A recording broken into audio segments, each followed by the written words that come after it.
Today we are rating custom Magic the Gathering cards.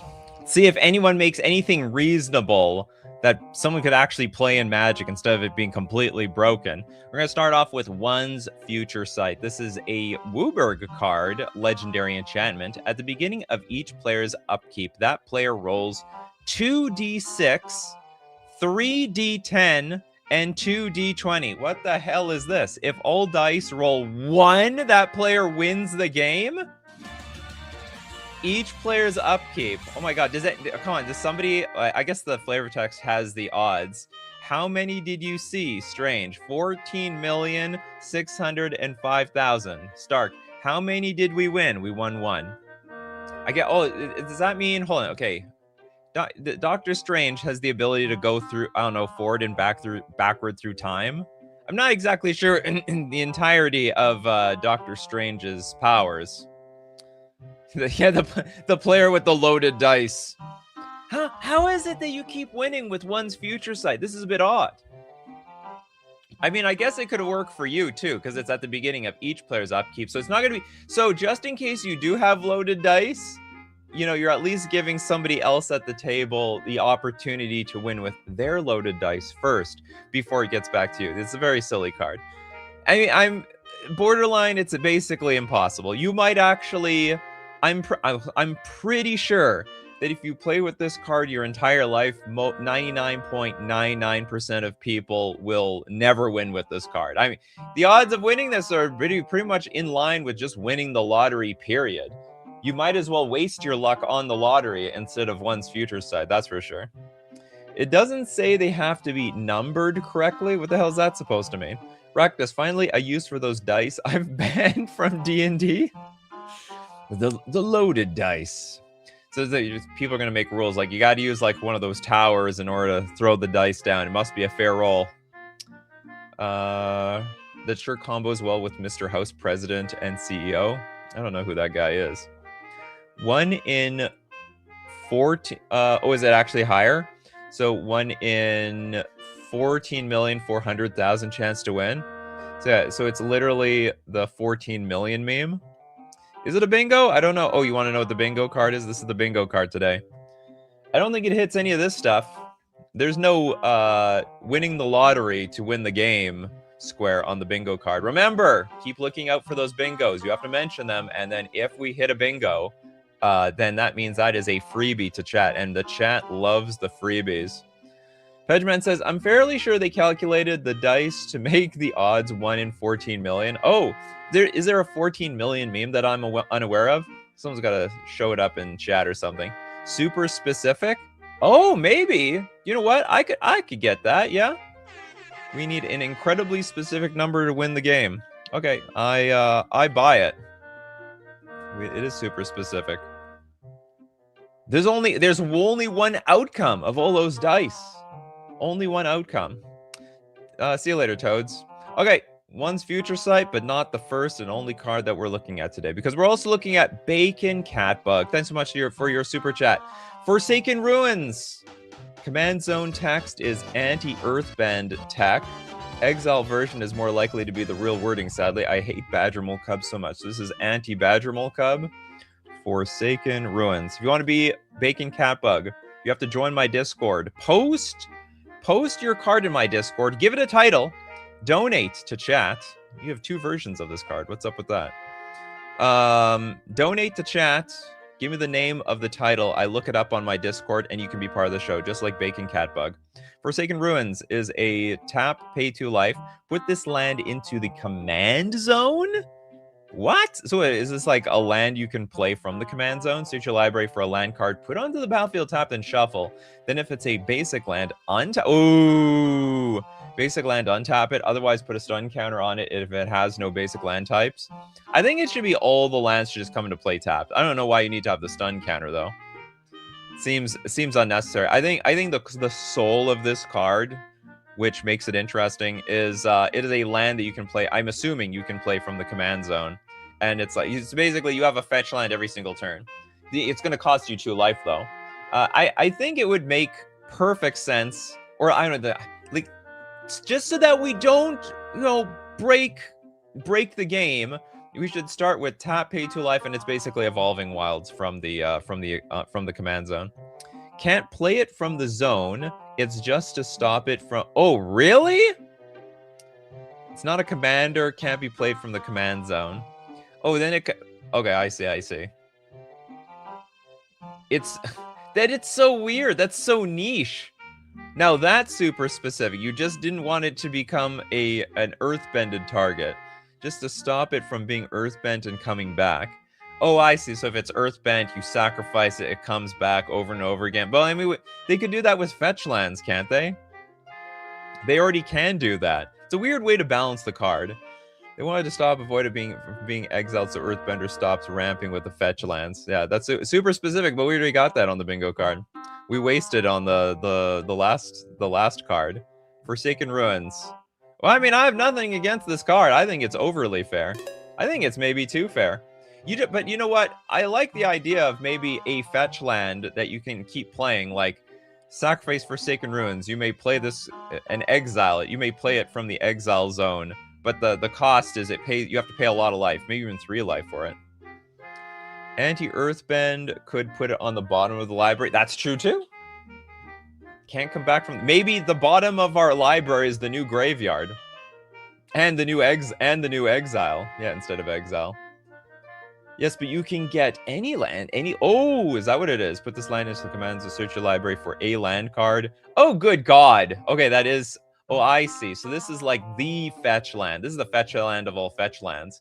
It's like a super tutor. Okay, all of a sudden it's probably dangerous. You can go like this will be in every single Dark Depths deck, that's for sure, because you can get Thespian Stage or Dark Depths. Like what does it matter to you that you have a stun counter on your Dark Depths? That means nothing, right? I mean, it means absolute squadouche. Because when you like go for the combo, the stun doesn't matter. There's not gonna be a stun counter on the actual creature on Merit Lage. So how did we... I fetch my Glacial Chasm, which also doesn't care about the stun counter. So a land with Paradigm. Okay, you know, I take it back. I think this thing's broken. That is insane. That's just... It's a tutor for any land onto the battlefield for the cost of 2 life. It's an absolute busted. Maybe just make it like Maze's End, 2 life, and return it to hand to fetch lands. I don't even know how to make this fair. Because getting any land is just out, you know, it's mind-bogglingly powerful. Even with the stun counter on, I don't think it matters. It's 2 life, so it's fair. Yeah, a whole 2 life. In exchange for my 2 life, I put Merit Lage in play. No problem at all. Exactly, fetch the Dark Depths. Or yeah. Oh, my Tabernacle is stunned. What a stunning idea. Okay, this is too broken. We should start letting cards remove themselves from the game again. What is that supposed to mean? Okay, back to the freebie section. What was the second one? There was 2 of them here. Pay 2 life, exile this land, search your library for a land card. Oh, I see. So you had a second option to exile it. Put it onto the battlefield, tap it. If it's a basic land, untap it. No, we cannot be looking for like any land around here. That's it's too much. Too much. Next from the freebie section, Syndrome. Huge fan of The Incredibles. Absolutely, I watched that movie again and again and again, like a million times. Syndrome, modern magic designer. It's a 4-mana 2/4 human artificer villain. All creatures are legendary because when everyone is super, no one will be. Oh, that's what's the flavor text here. Yeah, when everyone's super, no, I wasn't even reading it. I knew it from my memory bank. I'm not exactly a Syndrome stan or anything, but yeah, I'll never forget this movie. Watch the sequel. Sequel was pretty good too. It wasn't as good as the first one, but it was very, very good. Bingo flavor win, a massive flavor win. Unfortunately, not everyone ended up becoming super at the end. Put everyone on even footing. Huge flavor win. Everything becomes legendary. And the funny thing is, though, if all creatures are legendary, that screws over the tokens, doesn't it? It's like, wait, if all the tokens are legendary, you're not even allowed to exist. I have seen The Incredibles too. And that's like the first movie that actually literally continues on from the first movie. You know, they had that mole man guy come out of nowhere. Usually that's just like the end of the movie. You assume they just dealt with the guy. No, they actually continued the entire thing after that. Yeah, yeah. I'll try to remember. Nova, you're around here. Your super is 2, despite being well, I have it. It looks greenish to me. Do tokens have a name? Soldier tokens aren't named tokens, are they? I think nothing happens to them. That's a good question. I don't play with tokens. I've never played with legendary tokens, so I actually don't know the context here. Maybe they have, or maybe would having no name be a name? So everything with no name, which is the same, tokens do have names, like cat token. Yeah, it is a turquoise. It's a turquoise color. Tokens are named, yes. The name is type token. Time to pivot to a mass. Probably. Okay, I love this card. And you know what? There's nothing broke. It probably should be 3 mana. I think this effect could be 3 mana. No big deal. Everything is legendary. Oh, and question. Is there any advantage to this? Is there anything that helps us? I mean, I guess we can cast legendary, like sorceries and instants. I was just trying to think. Oh, and I guess the advantage is, yes, okay, so we're going to kill off all the tokens. We're going to kill off all the copies because everything becomes legendary. Okay, so I guess that by default, that's the strategy. There can't be any clones around here, which I always thought was weird. I thought every clone should be like, if it clones something and it was legendary, then you just remove the legend status from it, because like, what's the point of copying a clone? Well, I guess we can copy clones, but we can only copy our opponent's legendary creatures, not our own, which is just, you know, it's just a huge flavor fail. There are commander decks that want legendaries. Cool. It breaks Heir Apparent. Isn't there a commander that tutors for legendary creatures specifically? Well, that would be useless because the creatures would only be legendary on the battlefield, not in your deck. It's completely different. Its removal and could go in a legendary typal deck. That's correct. Fire on a body, rather. Cool stuff. Okay, next up. Who do we have? We've got Corbinek with $5. The hero didn't arrive. Power crept toxic deluge was the goal. Let's take a look at it. The hero didn't arrive. Thanks for your super chat, Corbinek. Corbinek likes the classic look of Magic the Gathering cards, trying to relive the days of beta. Okay, black sorcery. As an additional cost to cast this card. You doing it on purpose? Are you doing this on purpose? There's no reason for that. Exile a mono black card from your hand. All creatures get -X/-X, where X is the converted mana cost of the card exiled by this card. As an initial cost to cast this card, exile a mono black card from your hand. So it's like a force, basically, of sorcery speed force. Then everything gets -X/-X, where X is the converted mana cost. That is a really cool card. I think that is an awesome card. This is a control player's... Oh, no, this is a control player's wet dream. But this could certainly go... You know where this could go? It can go in some combo decks where you have, like, Grizzlebrand in hand. And you might have extra Grizzlebrands. You don't need this. What am I going to do with this extra Grizzlebrand? Well, you can discard it to the hero didn't arrive. And then completely wipe the board so you can slow the game down to the point where you can you win the game. Yeah, it's a grammar bingo. I do not believe... You know, it should be called grammar mistake. There was no mistake there. Corbinek did that on purpose. I can tell when it's a mistake. Corbinek puts a lot of thought into the design of these cards. And there's no way that slipped through the cracks by accident. The name of a standard token is creature type token. Cool. It feels like the Shoal cards. Yep, except it's good. Most of the Shoal cards are bad, unfortunately. Syndrome. Okay, Pidgeman wants to talk about Syndrome. Syndrome kind of goes infinite with Ratadrabic, since the tokens will be legendary and thus will trigger Ratadrabic again. Oh wow, we already broke Syndrome. Should change that to grammar typo / mistake. Yeah, we're not going to count anything that looks too intentional. But you know, at the same time, people will just get more clever with their grammar mistakes. They'll be like, as a additional cost to cast this card, exile end mono black card from your hand or some crap like that. And like, oh, was it on purpose? Was it not? I don't know. What's the flavor of it? The hero didn't arrive, so the exiled creature ate everyone? I guess so. The hero didn't arrive. The baddie did arrive and wiped everyone else out. No, the Space Wolf is asking, is there a place I can rent MTG cards with a discount? There is, but not right now. Right now, I gotta talk to you about a place where you can buy those Magic the Gathering cards. No rent. FusionGamingOnline.com, my favorite place to buy my Magic the Gathering cards. Whether it be for the Teenage Mutant Ninja Turtles Secrets of Strixhaven or the Marvel superheroes. You love your superheroes. Well, they're out here. You know, we got Elastigirl, we have Wolverine. We got what is this? I don't remember. I guess this is She-Hulk. I don't know everybody here. I don't know the person in red. I also don't know the person in the front and this wasp-looking person at the back. But you can, rest assured, you can pre-order all your cards at FusionGamingOnline.com. And I got a deal for you. You can get 5% off when using coupon code Nikachu at checkout to support the channel and also get 5% off all your purchases. Why wouldn't you want a deal like that? Support the channel at FusionGamingOnline.com. Okay, next.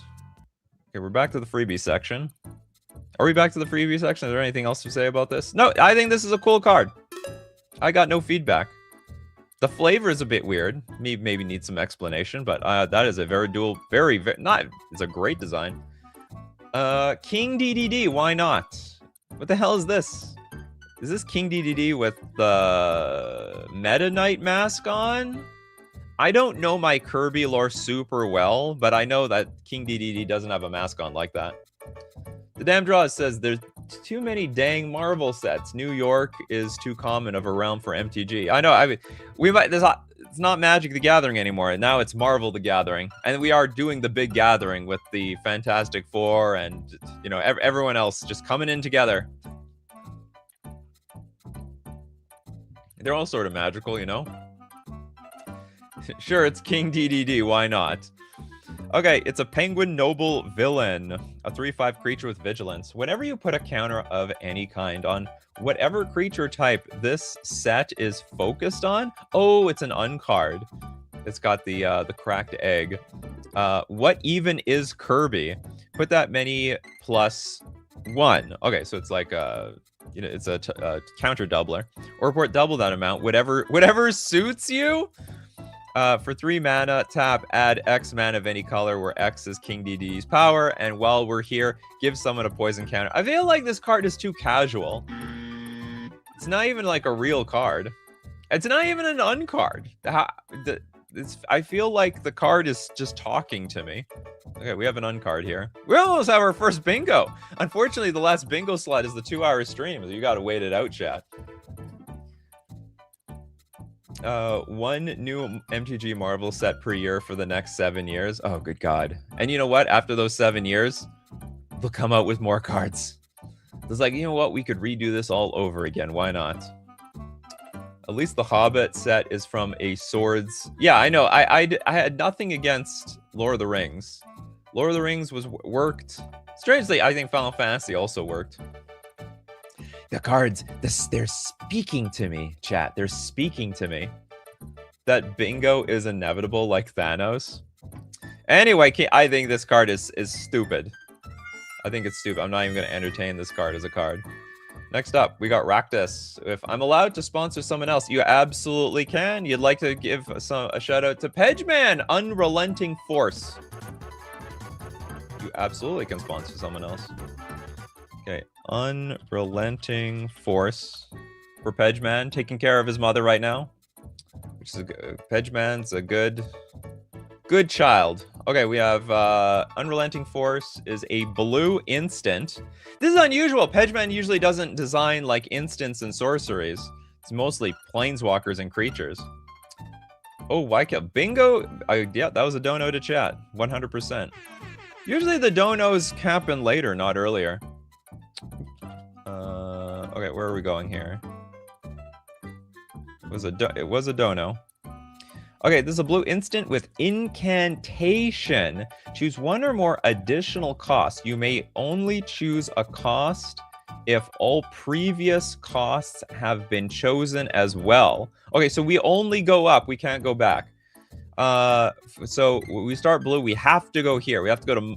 We have to pay 1 generic for fuss. Tap up to 2 target creatures. Okay, I think that's somewhat fair.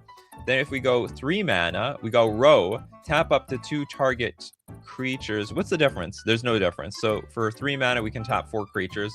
And then for 5 mana, we got Da. Put a stun counter on each tap creature opponent's control. So it's like a super cryptic command. This is a very fascinating design. Very fair, to be honest. Incantation, new keyword. I guess so. Do we have a new keyword thing? New custom keyword. Probably on no, sorry, we can't do that, chat. We can't. They already got the dono for chat. Only 1 bingo per card, people. Otherwise, people game the system. This is a Skyrim. I'm not familiar with Skyrim. I mean, I know of it. It sort of looks like a game that takes 500 hours to finish. So I'm like, no, that's not for me. I'm not even gonna start. Said no.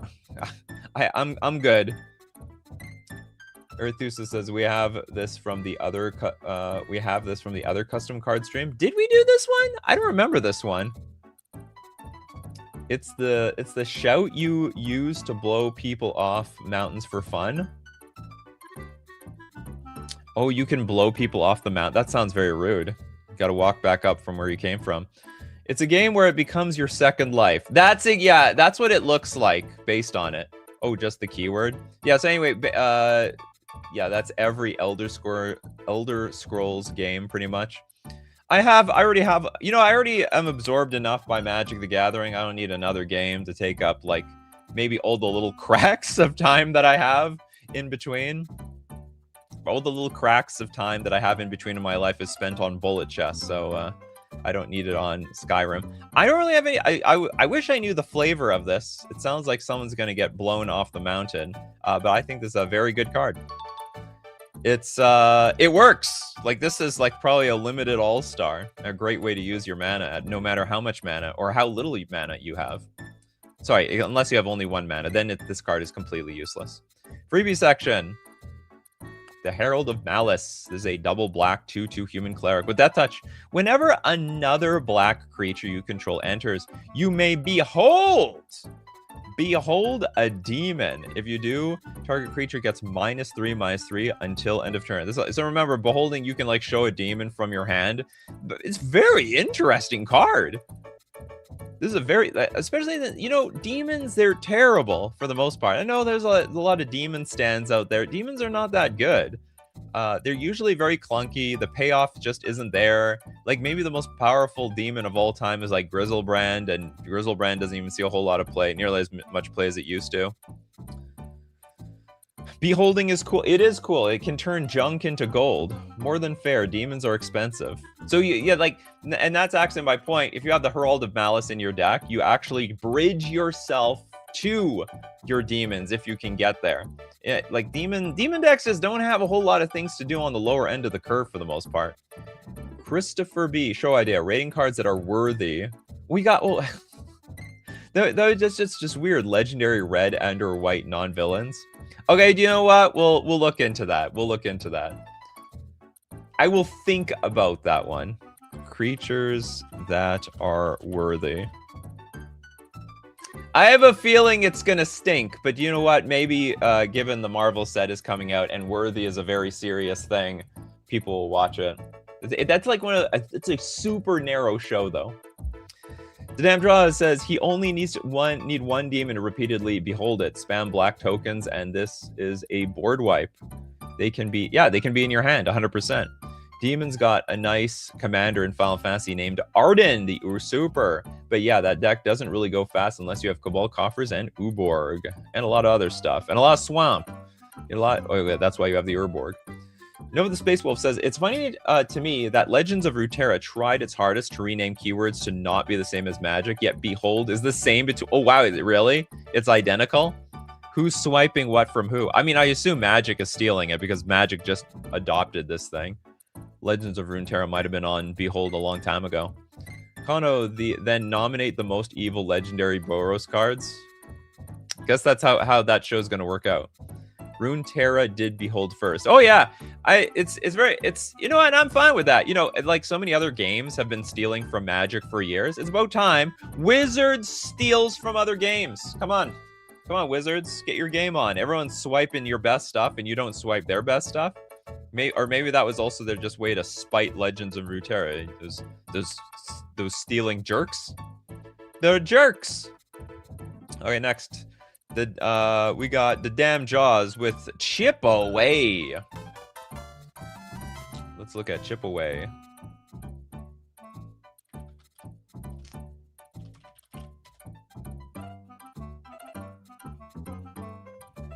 It is it's a weirdly costed card. Okay, so it could be black, red, or it can be 4 generic. For an enchantment, whenever a spell or permanent an opponent controls is exiled, they lose 1 life. If this is the 3rd time this ability has resolved this turn, they lose life equal to that spell's permanent's mana value, then that card is exiled face down instead. What the hell? Okay, so I understand the card. What does that have to do with Chip Away? I don't get it. Like, the flavor makes no damn sense at all. Bingo Wall of Words? I don't think we have that on our bingo card. That's more of an AI-generated thing. Oh, sorry, we do have something like that. It's a Yu-Gi-Oh card, right? Do we have a Yu-Gi-Oh card tile here? Maybe not. Maybe we don't have the Yu-Gi-Oh card. Just because there's always going to be a show with a Yu-Gi-Oh card. Magic is D&D. It's all Wizards of the Coast. That's correct. And so if they... Didn't Wizards steal rolling a D20 from D&D? It's like they're stealing from themselves. Yes, they stole all that stuff. I would say this card... Oh, we have wordy card. Oh. This isn't the wordiest of all cards. The text is quite large, so I'm not going to qualify it for it. But I don't understand why it's called Chip Away. And the art has nothing to do with what I'm reading over here. It's fine. Yeah, it's like, okay, if anything becomes exiled, they're going to lose 1 life. And then they lose life equal to that spell's that spell or permanent's mana value. If it was the 3rd time, then that card is exiled face down instead. What is that all about? What is the point of something being exiled face down? That's playing around something. And there are no chips. There's no chips. You chip away at their life by exiling their stuff. What the hell? Oh, I see. I get it. But it's, you know, when someone's losing life, I don't see that as being chipped away. Anyway, the card is fine. The card is totally fine. But then why is it that they lose a huge chunk of life then? Upon the 3rd time, that's not being chipped away. That's like getting them gouged, preventing them from getting the card back. Plays around Dothy Voidwalker. Oh yeah, I guess so. If it's face down, you can't get it. I think something exile face down can't be interacted with, so it stops impulse effects. I replaced Yu-Gi-Oh card with wordy card because we would encounter an actual adapted Yu-Gi-Oh card and it wouldn't count. Oh, it bugged me. Oh, I see. Right.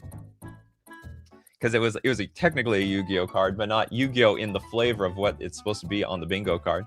Okay, Chip Away. It's a doable card. I would say it's a flavor fail, because the whole point of this card is to make them exile a card for the 3rd time, and at that point, they're getting hoofed in the face for a lot of life loss, which is not getting chipped away. Chip away is 1 at a time. Yeah, do you know what would actually be just an interesting design? I mean, it's basically this anyway, is whenever a spell or permanent is exiled, someone loses 1 life. It's just that.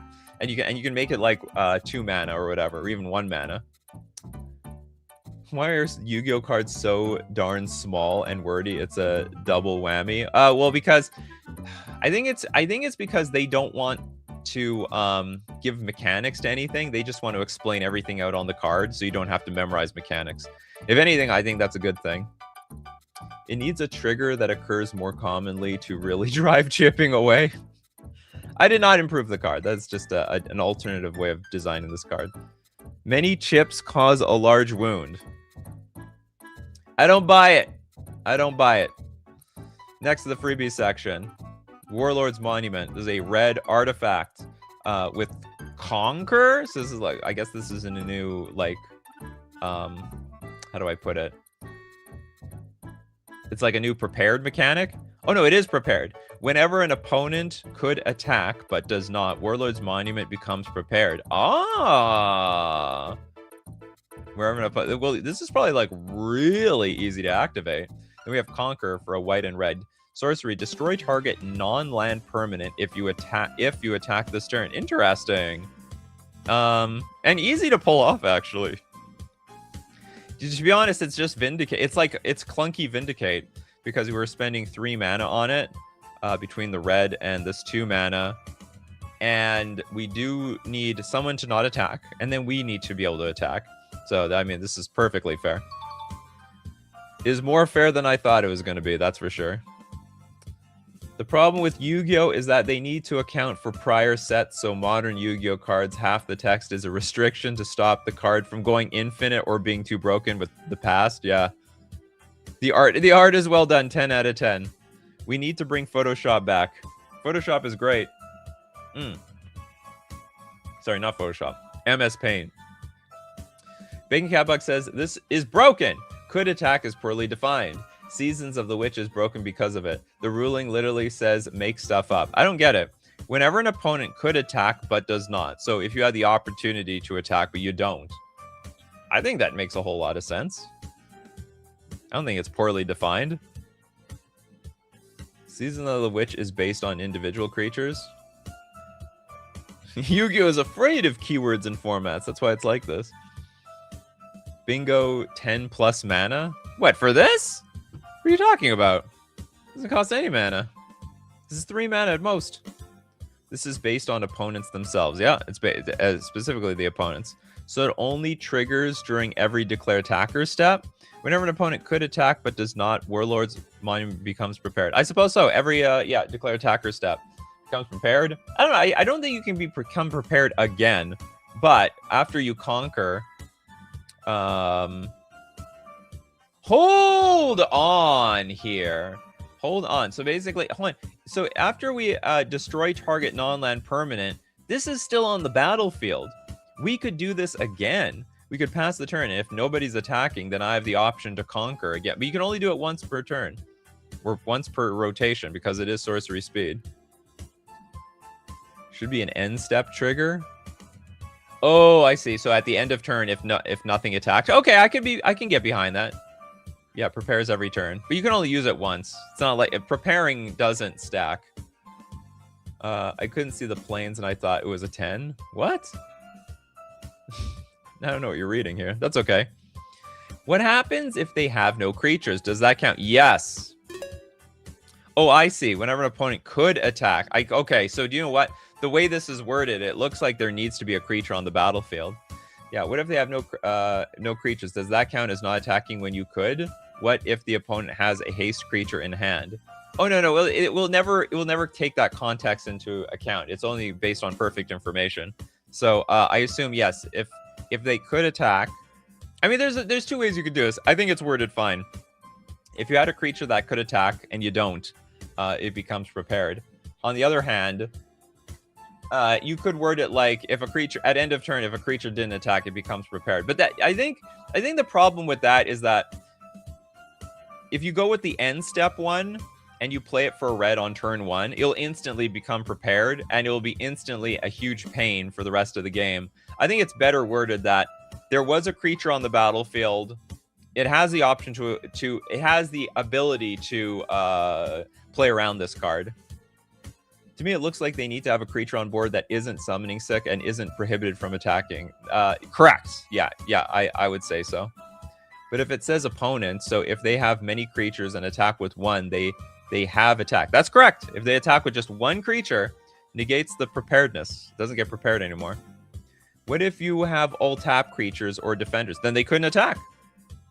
If they can a defending creature attack? No. So they never had the option to attack. They could not attack, and they didn't. It wasn't allowed to attack. Winter says, I don't think could have done something is a good idea for cards. Too much rule discussion potential. I think it's clear. Like, You know, I don't design these cards. You guys seem to have some problem with it. We are definitely... are we discussing the rules? We are discussing... I guess you're sort of discussing the rules, sure. I don't think it's templated that weirdly. I think it's pretty damn clear. You know, if I have a defending creature out... If I have a defender out... And... someone has Warlord's Monument. It's asking, could I attack? Well, no. The defending creature cannot attack, so it doesn't trigger. I never had the option. Season of the Witch is confusing for different reasons. Yeah, everyone's comparing it to Season of the Witch. Bingo, everyone's saying this. We are discussing the rules. What if they have vehicles and creatures with defender? Could they have attacked? No, they can. Oh, I see. Great question. I would say if you don't crew the vehicle, then the answer is no. I think what's going to define it, I mean, maybe you could word it whenever an opponent has a creature that could attack but does not, Warlord's Monument becomes prepared. So like maybe the wording can be cleared up a little bit. Probably Kano brought up the most clear idea. Like if you theoretically could have attacked. Now I think it's just specifying like if you could attack at the if you are reach the attack step. I go to my declare attack step. Can you attack from this position? If the answer is yes, and you choose not to, then Warlord's Monument becomes prepared. That's the way I'm interpreting this. And once you go to your declare attack step, you can't crew anything. Whenever you could and didn't, you can and should. You can and should. Just like when you rent cards with Mana Traders, the premier place to rent Magic cards on Magic online. My favorite place to get my Magic the Gathering cards online. Why? Because you can play any deck, any format you want of your dreams. If you're tired of a format, that's okay. Ship the deck back and get a new one. Use coupon code Nikachu_Z4M for 40% cash back on your third month subscription. And back to our wonderful Magic the Gathering cards. Oops. Where are we here? Yeah, we're at Warlord's Monument still. Okay, I think this card is fine. I have no problem with the way that it's worded. An opponent end step trigger could have prevented this issue. I don't know if it's going to be that clear, right? It would be the same thing. You guys would argue the same thing. Like, what, you could have attacked. You could have, like, equipped... Or sorry, you could have crewed that vehicle with your defending creature. Winter said, could it also have that situation where the player does not have any creatures with the ability to attack, but theoretically would have the option? Well, if you don't have any creatures, then you can't attack. And that's the thing. You need to have the option to attack. If you don't, then you can play this on turn one, and you have the stupid conquering ability, like, every single turn, like every single rotation, which would be just busted, in my opinion. You could blow something up every single turn. Earth the Gao, at the beginning of your opponent's end step, if they didn't attack while having at least a creature that was able to do so, if this artifact is not prepared, it becomes prepared. That is so clunky and wordy, but maybe that's the only way we could do it. What if telepathy is out and you can see they have a Swift Spear in hand? No, okay, so the way I interpret this card is if you go to your declare attack step and you have the option to attack and you don't, then it becomes prepared. Like, that's how I'm interpreting this thing. Because the only time that this matters is at the attack at your declare attack step. That's it. It doesn't matter at your it doesn't matter at your main phase. It doesn't matter at your upkeep. The only time that this would recognize if you attacked or not would be at your declare attack step. So that's the spot. That's the point where you have to be. It's not based on like, oh, could you have theoretically attacked? That's like that's how I'm interpreting this card. And if you want to reword it to make that more true, then you know we can go for it. All right, time for the bigger super chats. We got none other than Elixir. Thanks so much for your super chat. I have 2 cards for funsies. Oh, come on, we're all here for funsies. Who's here to compete against other people's custom cards? But no time to watch the show due to work. Have fun, Nikachu. We can look up AVN777. Take a look at your stuff, Elixir. Okay, we got the mana weave. Ooh. That's a sus-sounding card. 0 mana sorcery. Search your library for any number of cards, put them in any order, then shuffle. That's illegal. That's super illegal. Search like for any number of cards. This is like Goblin Recruiter in black. This has to be broken. It's like a super demonic tutor. Yeah, competitive custom Magic the Gathering here. I'm here for the evil seas. Who's here not for the funsies? It's just a weird thing to think of. Show idea, competing against other people's custom cards. Competitive custom Magic the Gathering. Can I put in any order in my hand? Well, you can do whatever you want in your hand. That doesn't matter. Then shuffle. Oh my, I didn't even notice the shuffle part. What the hell? This card just does nothing. It's literally 0 mana shuffle your deck. I missed the card. Bingo does not. Yeah, this card actually does not. Well, no, it doesn't do. Do we have a do nothing here? We don't have that here. No, it technically doesn't do nothing, chat. It doesn't do nothing. It shuffles your deck. You have 0 mana shuffle, which is not particularly useful in my opinion. You just rearrange your deck, then shuffle. Oh, yeah, man. Okay, hold on. No, I forgot. Yeah, you put. So, okay, the idea is.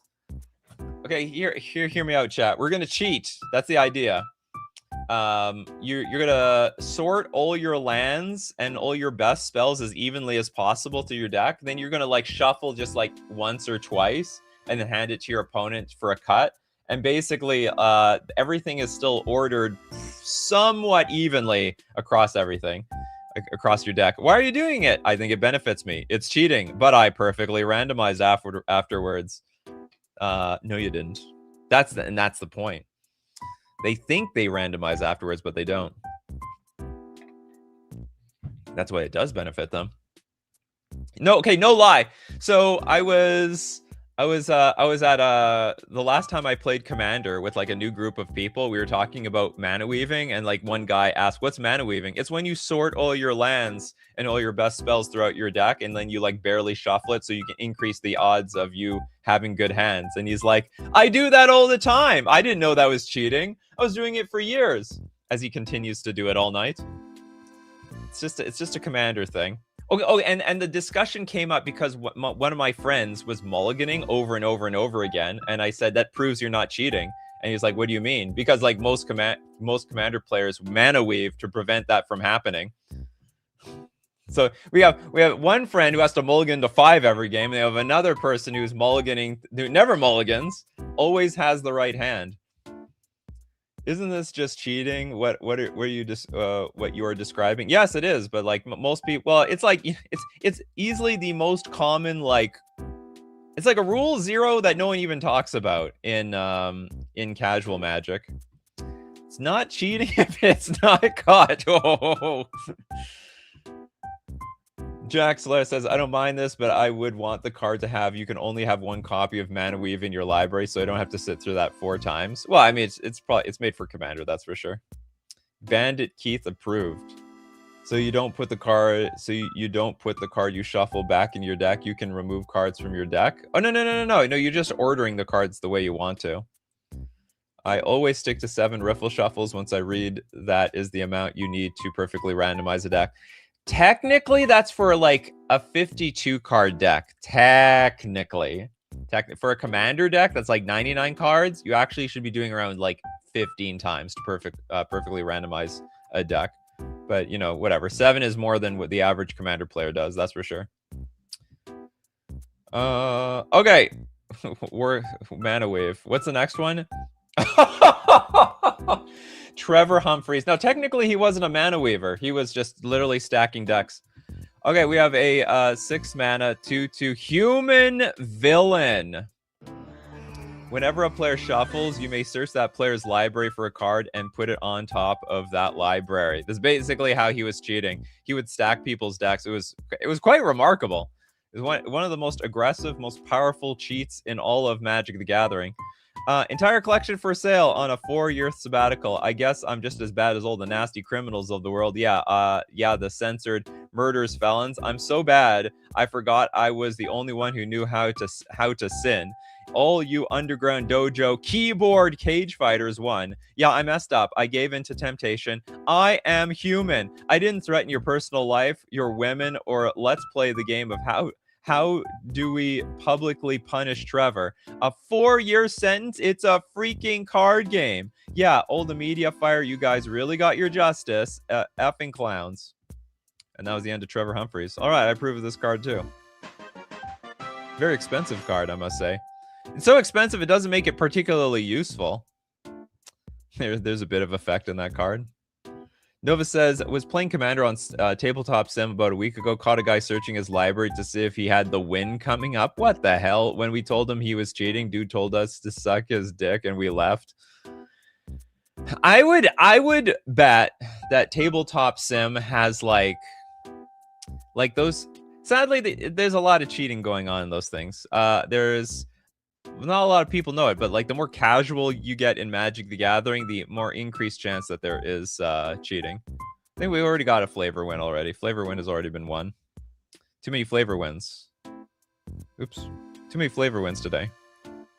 It's just a card game then. Then why cheat? Ego. Ego. Just like how some people compete in custom Magic the Gathering cards. Some people, they need to cheat. They have ego to win at any game if you invest enough of your soul and ego into it. Okay, next up, we got Fire. What a fire name. Nikachu, hope you're doing well. Today I have for you, like day and night. As always, thanks for reviewing my custom cards and having them on the show. Thank you so much, Fire, for contributing to this show. Okay, like day and night. Oh, it wasn't far away. It was right there. And oh, you have an extra $5 for a dono. Okay, we'll leave that $5 for somebody else. Oh, Peaceful Night. It feels like a land. It's a 5-mana sorcery. Exile all creatures until your next turn. If a creature would enter the battlefield, exile it instead. Oh my god, this looks miserable to play against. This is like one of the most powerful. This would probably replace like Wrath of God or sorry, not Wrath, like any board wipe in a control deck. So for 1 extra mana over Wrath of God, not only do you exile all creatures, until your next turn, there will not be any creatures on the battlefield. I mean, you might as well just have it say like exile all creatures and untap your lands, because that's what you're allowed to do still. Or I guess, okay, so you're not allowed, creatures are a no-no, but you can still play artifacts and planeswalkers and enchantments. Dies to counterspell? Well, anything can die to counterspell.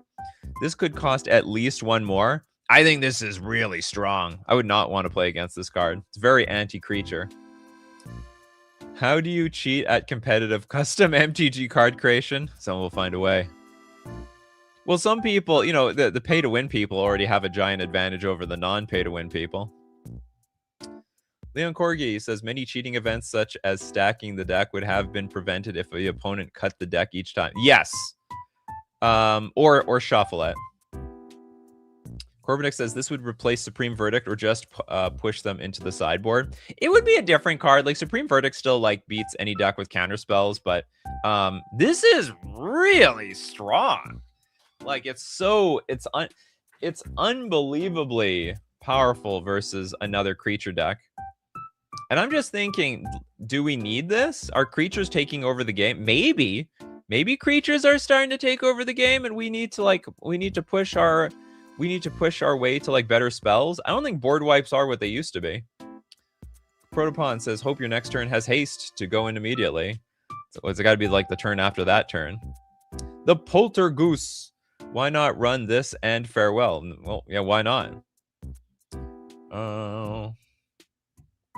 Cheating in custom Magic cards is somehow getting 3 cards reviewed instead of just 2. There we go. It's paying other people to dono to you so you can get more cards on the show. Winter, why does everyone hate creatures? Leave my Timmy stuff alone. You know, creatures are getting just stupidly powerful now. We don't know how to deal with creatures today. Creatures are basically indestructible, or they've got like so many ETBs or cast triggers. creatures are basically free to run amok in this game. Steve Cooper, we can see everything posted in the Discord, so you could post just before the show starts, I guess. Well, that doesn't count for... That only counts for, like, super chats, but I look you guys up anyway. Okay, card is doable. I guess I'm biased. I just don't want to see it, but maybe it's fair. And we also have the Bustling Town. It's a town land. Tap for a colorless. Pay 1, tap. Add 1 mana of any color. Whenever 1 or more creatures you control enter, untap Bustling Town. This ability triggers only once each turn.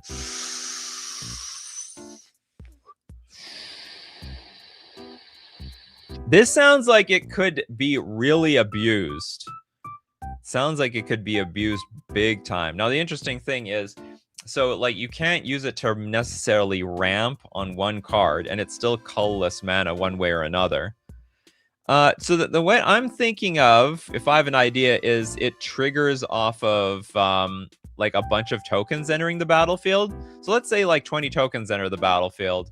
This would have, like, 1,000,000 triggers, and you can keep floating a mana for each trigger that resolves.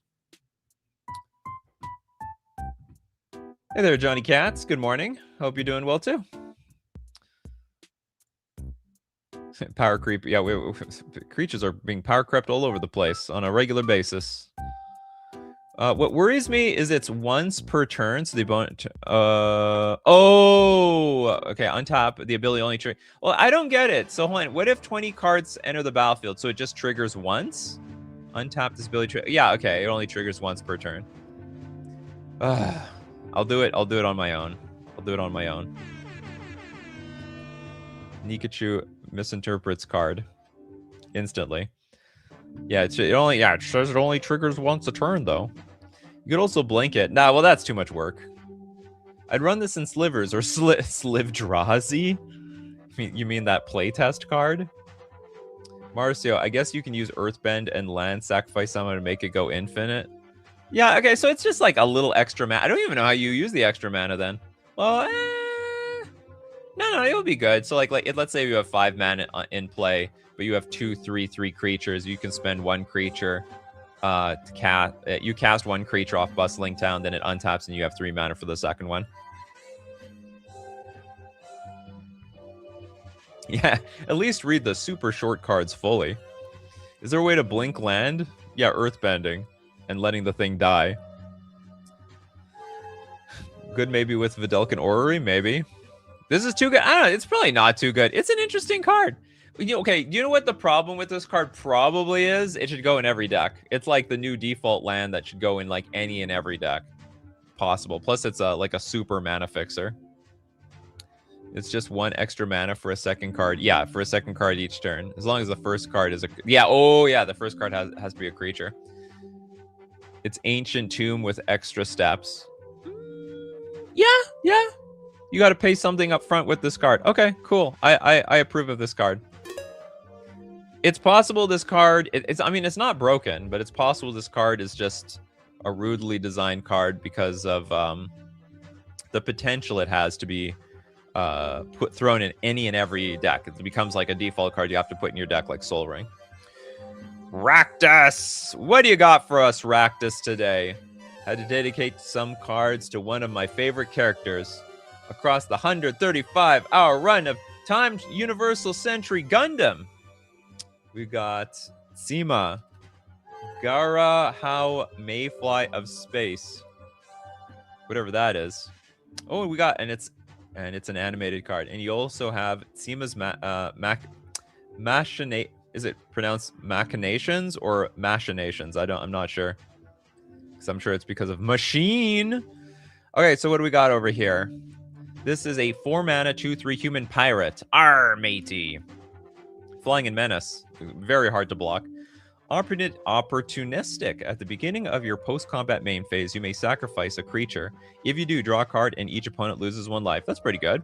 And then we have I Told You So. For a black and blue, sacrifice another creature. Gain control of target creature and opponent controls with mana value less than or equal to the sacrificed creature's power. Activate only as a sorcery. That's a strong one. When is that? Anytime? You can do this as many times as you want. And then you could, you know what? Oh, that card. Okay, hold on. That ability sounds like it could be dangerous. Bingo. Oh, okay. Steve Cooper says this is an anime card. Bingo anime. You got it. Where is anime card? This dude aristocrats for sure. Opportunistic can still sack herself. So here's my problem with this card. You sack a creature to steal someone's creature, and then you could sack that creature to steal another one of their creatures. So this just keeps like chaining. It says sacrifice another creature. You can't even sacrifice this thing. Gain control of target creature an opponent controls. The mana value less than. So in theory, you could wipe their board with this card. Like, okay, I'll take your largest creature, and for another black and blue, I'll sack the creature that you just gave me. I'll take another creature. For another black blue, I sack that creature to get another creature. I actually think that would be really super unfun to play against. It needs to tap, so at least you got to work to do it twice. Where does it say you have to where you have to do it? Where you have to tap? Sacrifice another creature, gain control. There's no tapping involved here. That's probably the way to make this fair. So make sure that we, what's it called? Maybe all you have to do is add the tap ability. Yeah, it needs that added so it can't be repeated like infinite times on a turn. Gillum says, yo, dog, I heard you like sacrificing creatures, so we put a creature in your creature so you can sack a creature while you sack your creatures. That's right. Yeah, adding tap. That's the way you probably make this fair. Because this is insane. If you have like enough mana, it will be like a permanent. It's not exactly a super board wipe, and at least you can do it as a sorcery. Oh my god, if this was instant speed, this would be super rude. Why does she have flying? I see no wings. Well, I mean, you probably have to watch the anime. Is she on a flying ship? She looks like she might be on a ship that's flying in the air. Add tap it, give it vigilance. No, Anna, no. She's not forced to, though. Just may fly. She pilots a mobile suit and is the captain of a ship. Captain. Well, a lot of captains are also captains of the sea. Okay, I can't. This card is miserable to play against. Add a tap ability and you're good to go. Now we got the next one. This is Seema's.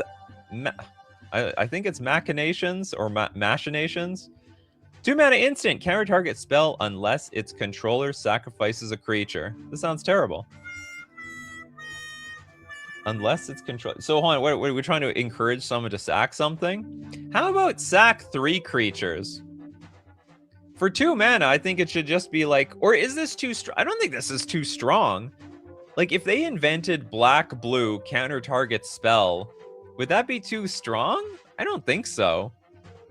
So how about we go black, blue, counter target spell unless they sack 3 creatures. It's machinations. Thank you very much.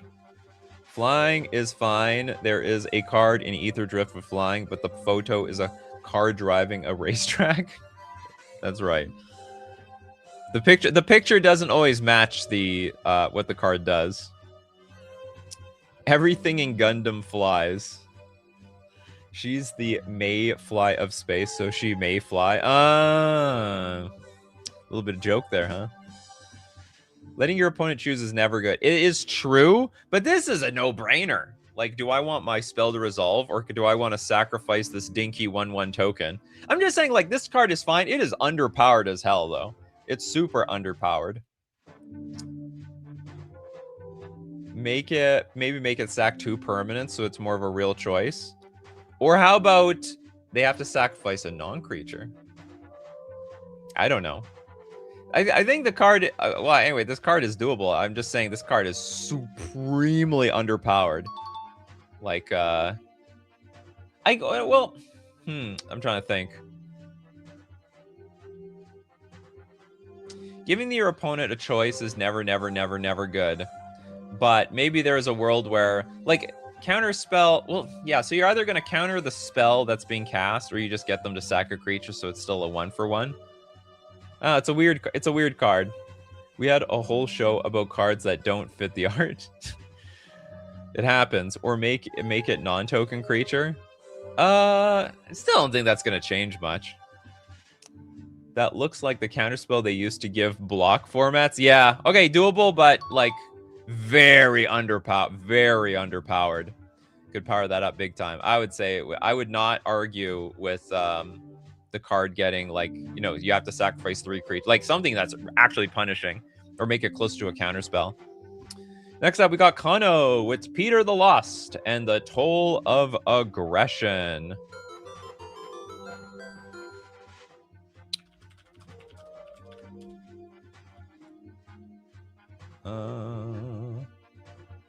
Okay, Peter the Lost.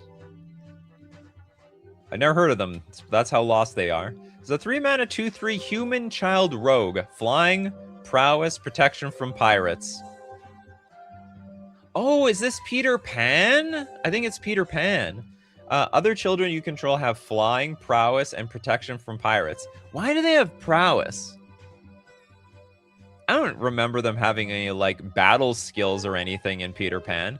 At the beginning of each opponent's upkeep, they create a 0/1 white human child creature token with commutative upkeep, mill a card. For a black, gain control of target child for as long as it has 3 or less age counters on it. What the hell is going on here? Peter Pan has, 5, bingo, 5 card types. We do have 5 card types here.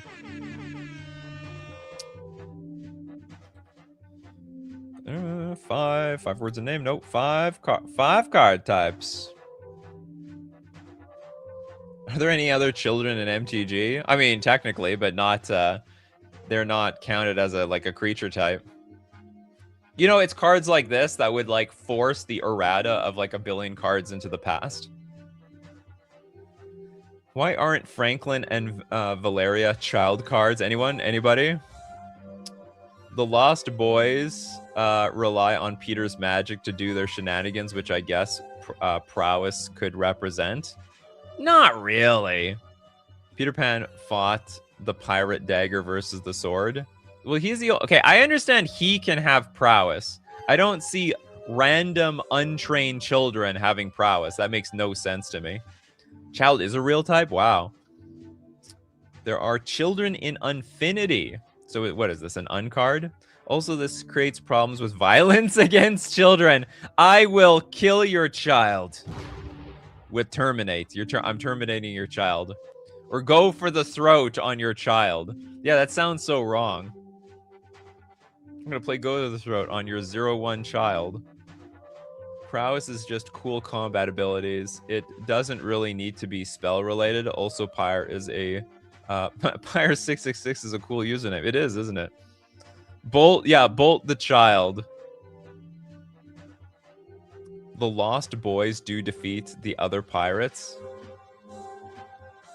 What do I do, Lord? Destroy the child. Okay, yeah, time to dismember your child. So many different ways. Here at Nikachu Incorporated, we do not condone child violence. We do, however, find it hilarious. MTG already has violence against animals. Why not children? Yeah, Wizards already went that far. They have no problem with you dismembering like pigs and stuff like that. Well, why don't we just go towards the children? Okay, to be honest, I don't know how to evaluate this card. It's just a big mess of words. It's got a lot of words on it. This is the type of card I have to probably have to play with, you like to get or play against to get some sense of like how good or bad it is. I'll say it's doable for now. All our creatures are made of mana and ether already. They're not real. They're not real. It's fine, I guess. So what, like when we kill it, just goes poof? No, it goes to the graveyard. There's a physical body in that graveyard. We're burying these children. I mean, if Peter the Lost goes to the graveyard, they're dead. I mean, the tokens, I guess, are not. Okay, the tokens, they're fine. And here's the child. Human child. Commutative upkeep. Mill a card. Next, the Toll of Aggression is a white X instant. The spell costs 1 less to cast for each life you've lost this turn. Interesting. Exile target artifact, creature, or enchantment with mana value X or less. I have nothing. This is a very, very nicely designed card. I think it's a cool card. Probably we should... And this looks like something white should have. Yeah, if for the white players out there, the white mages. If they lose life, they have like a discount on something like this. It's a very versatile card. It's got, you know, prismatic ending. It's like March of Otherworldly Light, but is going to matter if you get taken. If someone deals damage to you. Very flavorful in white. Card is fantastic. You might even say it's Zybers. This is probably the first Zyber card of the day. There we go. Bell also says it's Zybers. Bacon Catbug says, imagine being some random legendary creature and you're walking along to buy milk and then suddenly pop, you're fighting Phyrexians in the past. That's right, that can happen. It can happen out of nowhere.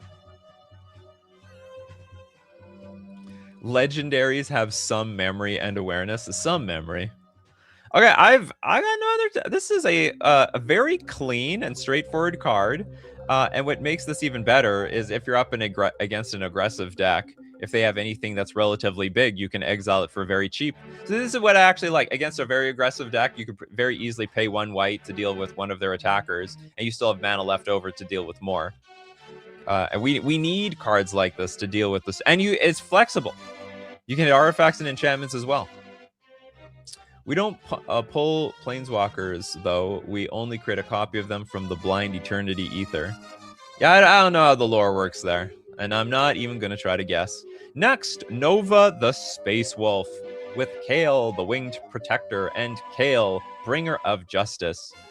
There's one thing I can count on you for Nova the Space Wolf, and that is a double-sided cards. It's like you learned about double-sided cards, and like, yes, I'll make those for the rest of my life. How do I want to do this? Okay, I'll do it like this. Kale, the Winged Protector, is a 5-mana, 1/5 Angel Avatar. So bold to go with the 1 power, a 1/5 creature. Not many 1/5 creatures out there. When Kale enters, each other creature you control gets +1/+0. Permanently? Permanently? That's basically what you're telling me here. It's like when it enters, it's like they get +1/+0 for forever. Kale has +1/+0 for each other modified creature you control. Empowered 5, first strike. While Kale has power 5 or greater, she has double strike. Okay. At the beginning of your upkeep, if Kale has power 11 or greater, we transform her. Why would we want to do that? This card was perfectly fine as it is. I have an 11 power double strike creature, but apparently we can turn her into Kale, Bringer of Justice. A 2/6 Angel Avatar, first strike and trample. When Kale transforms, each other creature you control gets a +1/+1 counter, which probably should have happened here, just based on how it was worded. Is that what you wanted to do? Like maybe each other creature you control gets a +1/+0 counter. You can do that, you know. Not all counters are +1/+1. She doesn't have flying. Oh, wait a minute.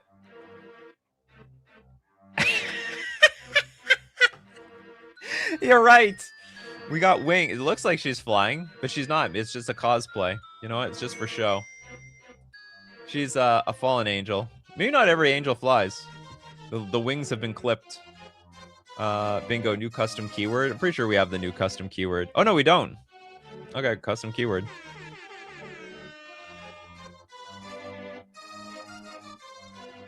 Okay, what else does Kale do? Okay, transforms each creature, including herself, gets a +1/+1 counter. Kale has +1/+0 for each other modified creature you control, and empowered 16. It has double strike. So if she has 16 or greater, she has double strike. That's actually a good... I like that mechanic, where if you get to a certain power, now you have trample. You get to a certain power, now you have double strike. You get to a certain power, maybe you have menace or something. Mission failed. We'll get him next time. What does that mean?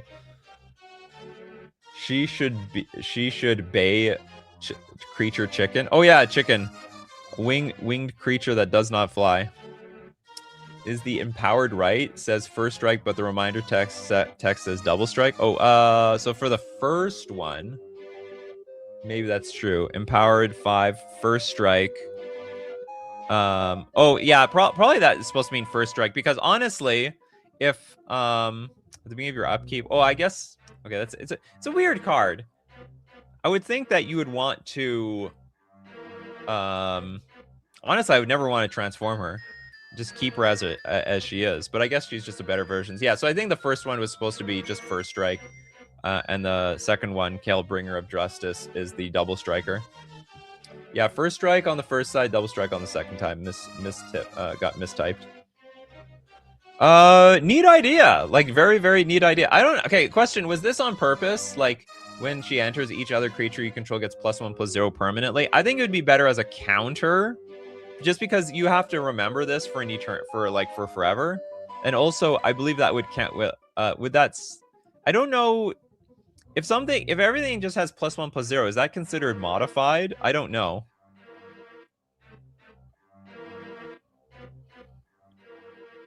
Big Mike says, interesting idea, super cool, but feels like it's doing a hat on a hat a little bit. Oh, that's all of Nova Space. That's all of Nova's cards. Yes, the +1/+0 is permanent. I'm just wondering though, is it better as like a permanent ability that's invisible and everyone has to keep track of, or is it better as a counter? So when she enters, each other creature you control gets a +1/+0 counter. Those counters make them modified. Therefore, Kale has +1/+0 for each modified creature. Because you give counters on the second side, right? I don't know why we're just not being consistent here. So when she transforms, now each other creature has a +1/+1 counter. So in addition to the +1/+0, it would just seem better. It would seem that would be smoother if it was just both counters. But it doesn't matter. These cards work the way they are. Great cards. Great cards to work. Yeah, I like the counter idea. Better as counter. That being said, why isn't it just +1/+1 counters? Well, it is +1/+1 counters. It's just not +1/+0 counters. Nikachu I avoided the +1/+0 counters because people have dogged on me for it before. Well, let them dog you. Let them dog you. F them. It's better. I would say it's better than designing a card where some of the stats are invisible and some of the stats are visible. Because as you add more creatures to the board, you have to keep track of, okay, which ones have this invisible +1/+0 counter. And I swear to God, you're going to put like a dice or something on the card anyway to represent the creatures that have +1/+0 anyway. Okay. That is Nova the Space Wolf's card. Next up, we've got Magostera. Hey, Nikachu. Hope you're not afraid of evil women. I love evil women. They're some of my favorite villains. And yes, I know it's anime. Sue me. I like the Fate franchise. Anyway, the cards are Kama, the All-Consuming Desire, and Kiara, Rapturous Temptation. Who the hell would dog you for anime here? Like, I swear to God, 90% of you guys are weebs. Okay, we have Kama, All-Consuming Desire, and okay, I'll look up the other one later.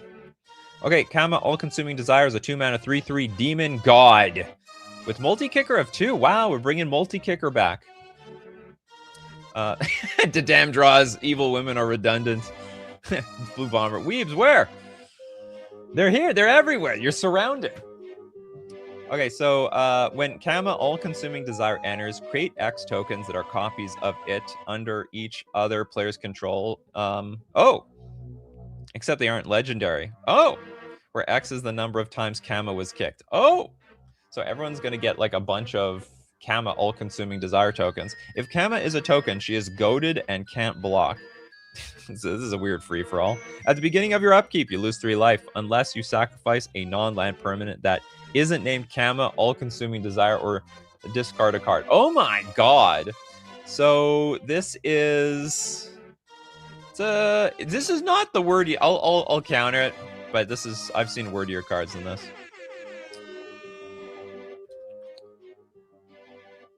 The way I'm reading this, the only way you can combat this thing is a board wipe. There's no other way. Oh, I didn't even notice. Look, there's Kamas all over the place. Kama's in the corner, Kama over here. Kama up, Kama down. Group, that's what it's called. This is the definition of group slug. Bingo, new creature type, subtype. Demons are not gods. No, but you can have demon and god. Both demon and god are creature types. And isn't like aren't these all subtypes anyway? Is there something specific here for new non-creature subtype? That's not but that is a creature subtype. New creature type? No, that doesn't count. Both demons and gods exist in this thing. That seems kind of bad. They're goated, but they can still swing at you, the caster, since they are the owner of the tokens. But you're giving it under their control. You could, in theory, sack them to Ashnods. Oh yeah, that's true. Okay, so if you're a player with a sack outlet, this means nothing to you. Except you still need stuff to block the other people's tokens. 1 million Amelias, that would be evil. A demon that ascended to godhood, like Sephiroth. Not that he's a demon, but well, he ain't no angel. Despite what he claims. You know what? For a wordy card, this was clear and easy to read and easy to understand. And it's like it flows. It's like, okay, we have multi-kicker. When it enters the battlefield, we're gonna get a bunch of creatures based on the multi-kicker. And by the way, if Cam is a token, she's goated and can't block, and also they're gonna give you the pain every single turn. It might also end the game super fast. Yeah, he's famously the one-wing angel. Like I said, despite what he says, he's definitely an angel, the one-wing variety. Was that even on the card? Did they give him an angel type? Did they make a one-wing angel? I don't know. I can't remember. Okay, no, that's gonna bug me. I gotta look this up. Well, let's look up Sephiroth. Was there a one-wing angel? There wasn't a single one-wing. Oh, there was Sephiroth. Oh no, that was Atraxa. That doesn't count. How would they give that to Atraxa? Atraxa's no. How did they not make a one-wing angel transform? Oh, you did make him an angel. He's an avatar. He's an evil angel, basically. Okay. I lose. Technically angel, apparently. Yeah, it has the avatar type. That's just what people call him. Okay, Kama, all-consuming. I think it works. Group Slug is back. What was your second card, Magostera? We've got the Kiara. Rapturous Temptation. What are we doing over here? We've got a 7-mana 1/6 Demon Monk. How are you a demon and a monk at the same time? You're a very humble demon. Very humble. Meditating all the time. Indestructible and Vigilance. Whenever Kiara, Rapturous Temptation, deals combat damage to a player, that player reveals their hand. You may cast a spell from among the revealed cards without paying its mana cost. Good God. That's actually funny. This is hard. Okay, let's read the rest of this. Whenever a creature an opponent controls deals damage to Kiara, you gain control of that creature for as long as Kiara remains on the battlefield. This is really cool. I think this is a very, very cool card. So this is like, okay, so if this card somehow, it's attacking for 1, which is what I really like. If you block her, then I steal your creature. If you don't block her, then I get to play something from your hand. So it would be best that you empty your hand as quickly as possible. It's like this unstoppable force that you can't do anything about, and has indestructible. You don't need to be a good person to know Kung Fu and other martial arts. That's true, I guess. Yeah, well, time to make 1/1 human tokens. I guess the best thing to do, yeah, and I mean, there's millions of ways to like counter this. You know, block with 1 toughness creatures and just block with infinite tokens. Finally, a reason to run the walls of Ba Sing Se. I guess whenever she deals combat damage to a player, whenever a creature an opponent controls deals combat damage to Kiara. Oh, you can also block with 0-power creatures. So if you have like a 0-mana wall, that would also stop her because it's not dealing damage to her. Yeah, or block her with a 0-power wall, as Kano says. Oh, I think this is a really cool. This is a great idea. I love this idea of this, like, just this giant, almost unstoppable force on the battlefield. Just doing its own thing. Blocker and lose a creature. If not blocker, then lose something from your hand. Next up, we've got Abe. We got Abe in the house. Assemble the Gatewatch. Okay, well, let's assemble. And Royal of the Sky. Made these cards 7 years ago. Very funny to see my designs instincts from so long ago. I'm curious.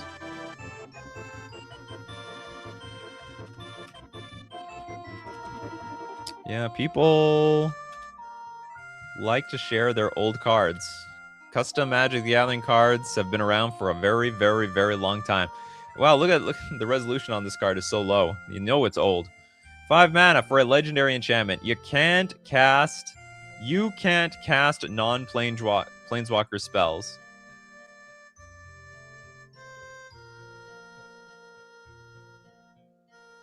Oh, okay. So you can only cast planeswalkers. You know, I had to think about that one for a second. My brain just shut down. I mean, it took a pause. It skipped a beat all of a sudden. At the beginning of your upkeep, search your library for a planeswalker card with converted mana cost less than or equal to 3, plus the number of planeswalkers you control, and put it onto the battlefield. If you control 10 or more planeswalkers, you also win the game. So this is, reminds me of those epic cards for the most part. But it does say you can play planeswalkers from hand. Broken with donate? How? Oh, yeah, you could. Well, I mean, what if they have a bunch of planeswalkers too? You can't cast non-play. Yeah, this could be broken. You basically, like, if you donate the summon, this probably get banned for that. How does this work? Oh, okay, so you could change it to this. The owner of this card can't cast non-planeswalker spells. That would make it fair. The owner of this card. Epic with extra steps. Well, not exactly, because it still says you can still cast the planeswalkers from your hand. So you get to play 2 planeswalkers a turn. And then once you get to 10, you win. You win the whole kit and caboodle. You can't use donate. Oh, yeah, you're right. Okay, you know what? Yeah, Frost is right. If you can't cast non-planeswalker spells, then you can't donate this to somebody. Nah, I didn't improve squat. You know, I thought I improved a card. I didn't improve anything. Yeah, you can't cast donate. Need more setup for this. We would need some sort of permanent on the battlefield that could donate this. And then if that's the case, then, like, so be it. I'm going to ruin one person's day. Cool card. Just use Zedru on the battlefield. Can you play this in a Zedru deck? I don't know. I can't remember how many colors Zedru is. And then we have Royal of the Sky.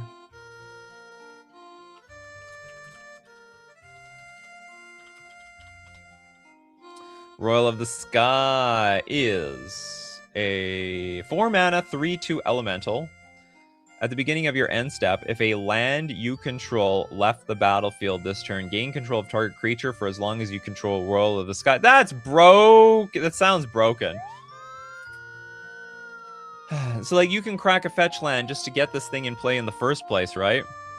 And it's got Land Force 2 for 3 mana. You may cast the spell for its Land Force cost. If you do, return 2 lands you control to their owner's hands. Gain control of target creature for as long as you control Royal of the Sky. Okay, do you know what? I take it back. I actually don't think it's broken. I'll tell you why. Because Sword of Temptation is a very similar card, a very similar effect, and it's probably bad. And like Soar is just not that good just because you can kill it, and Royal of the Sky works pretty well. So like I think Royal of the Sky is very similar in the effect. If the Royal of the Sky dies, then everyone gets their stuff back. For as long as you control Royal of the Sky. Yeah, they can just roll Lightning Bolt. Yeah, I take it back. This is just, it's a slightly buffed up version of, maybe not, it's a significantly buffed up version of Sower of Temptation, but is totally fine. You just cook this bird. This bird is Thanksgiving dinner. Bingo, new keyword, Land Force. Do we have, I think we have new keyword. Yeah, we're done with the new keyword. We're looking for new creature types. We're looking for new non-creature subtype. These are all fine. Okay, Roll the Sky. 7 years ago? Still ages well. Sword of Temptation wasn't even all that powerful back then either. Okay, next. Holy moly, there's so many super chats. You people. And I'm not paying attention to who's donated 10 times. We got Big Mike in the house with big super chat. Happy Wednesday, $10 dono, of course, and 2 playtesters, nonsense guys today with the crackling Biclops. What is that, like a Cyclops with 2 eyes, which just makes them like a regular person? And Land of Destiny, pretty sure neither was featured on here yet. Let's take a look at them. The crackling Biclops? Oh no, Bicyclops.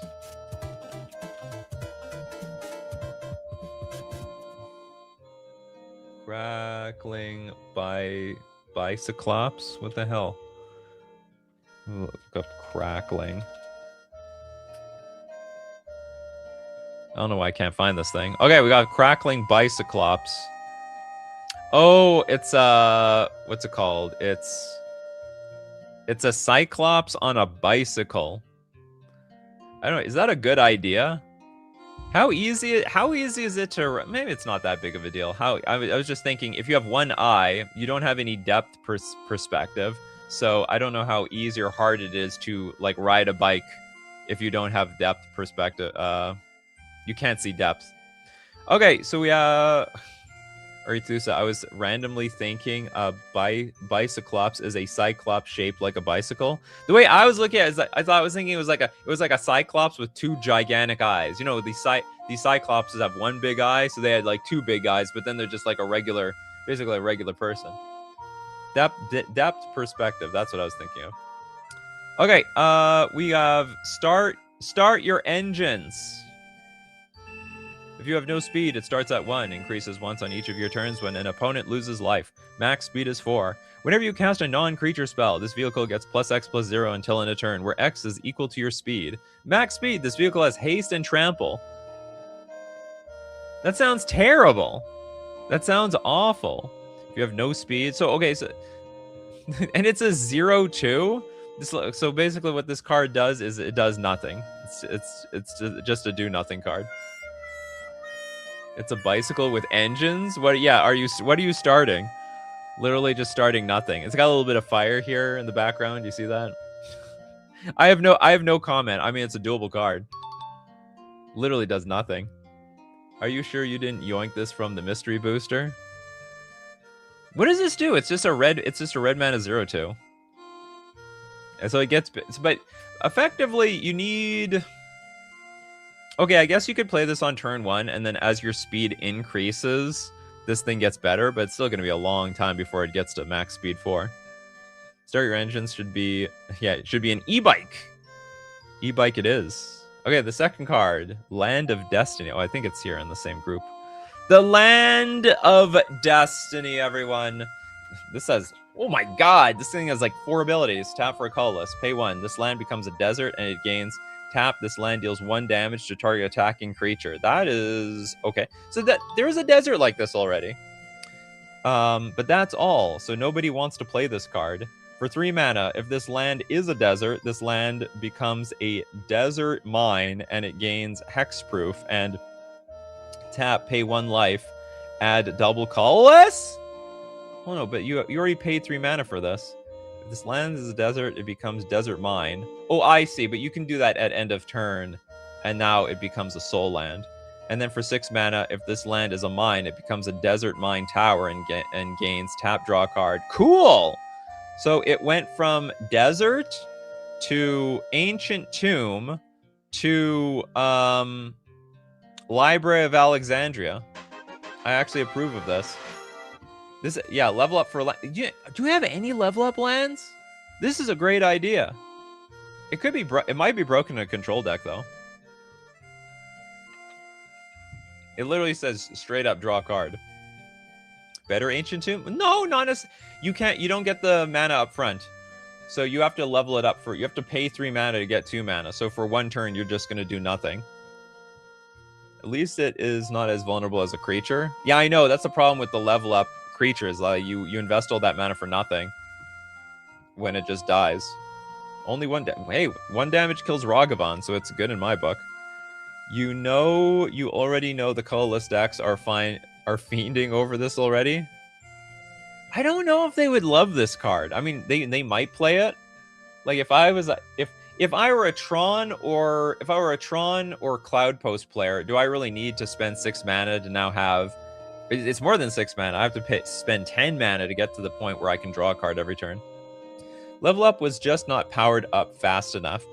The problem with Level Up is the risk reward wasn't there. And a great example was that was it Hexcat? Not Hexcatcher.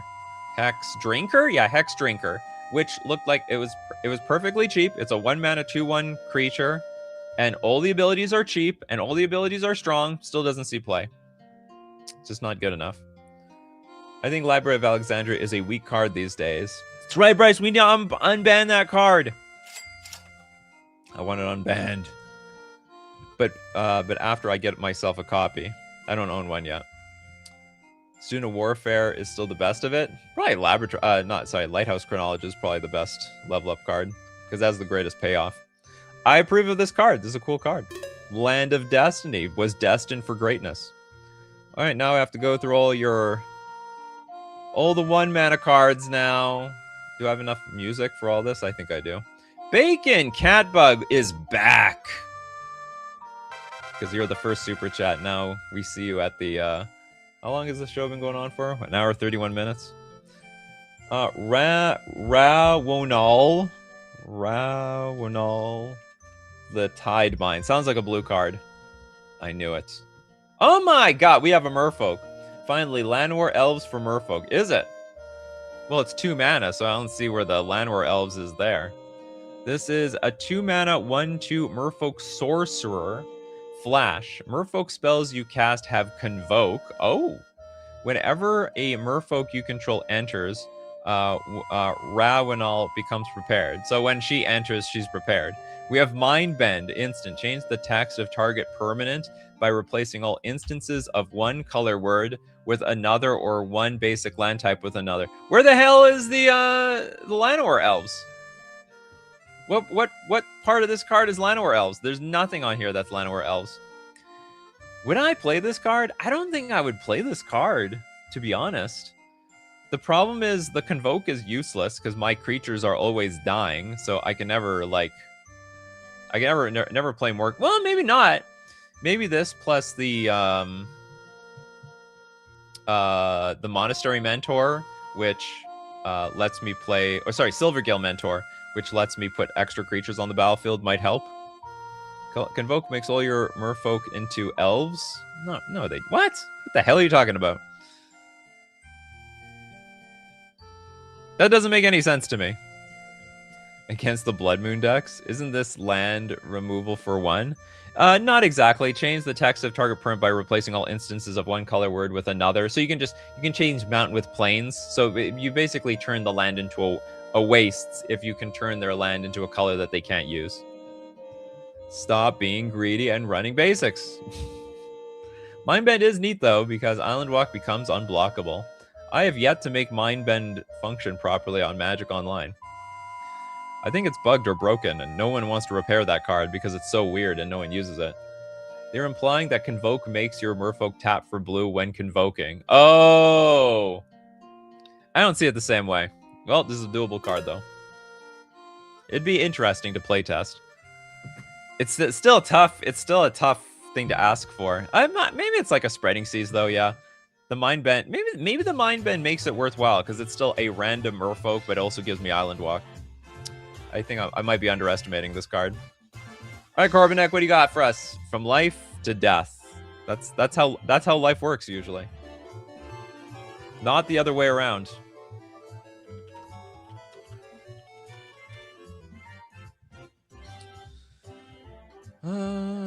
Okay, we've got for a black an instant. Exile target creature. When a creature is exiled this way, you lose life to equal that creature's power. Didn't we do something like this or something super ultra similar? Or did we talk about this?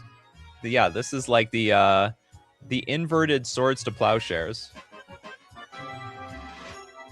So Swords to Plowshares have... Oh yeah, we did talk about it, and I think the closest that exists like this is Vendetta. where you destroy target creature, but you lose life equal to that creature's power.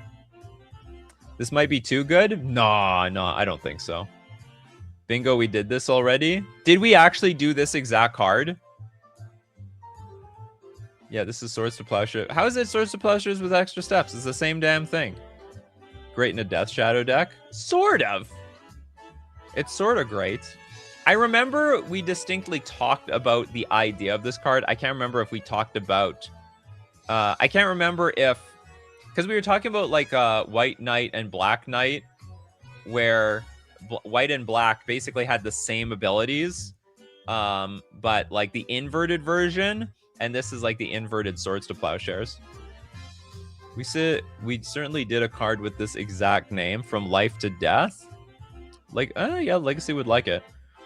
Death Shadow has to be careful though, because let's say you get your life total down to 3. Well, you probably can't use this card anymore. Do we have a we did? Oh, we do. There is a we did this already.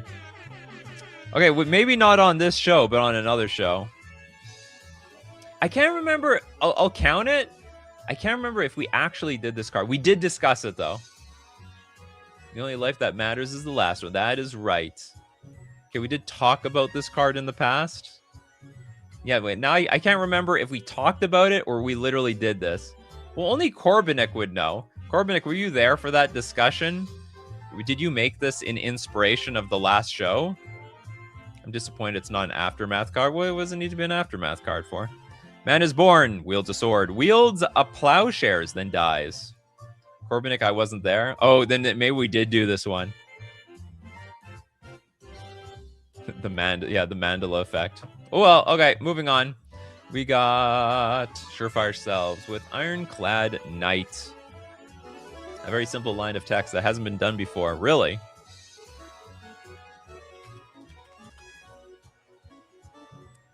All right. A text we've never seen before. 3 mana for a 3/3 with Vigilance. Spells you control have hexproof. Really? We've never had something like this. So this is basically super anti-counterspell. Also anti-counterspell, anti-redirection.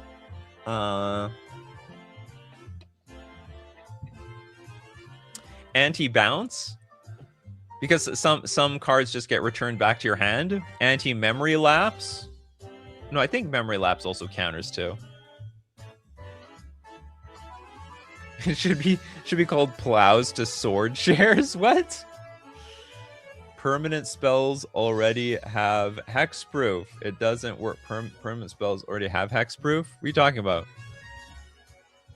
This is any spell. Can spells have hexproof? Add. Yeah, add it. Yeah, just it works.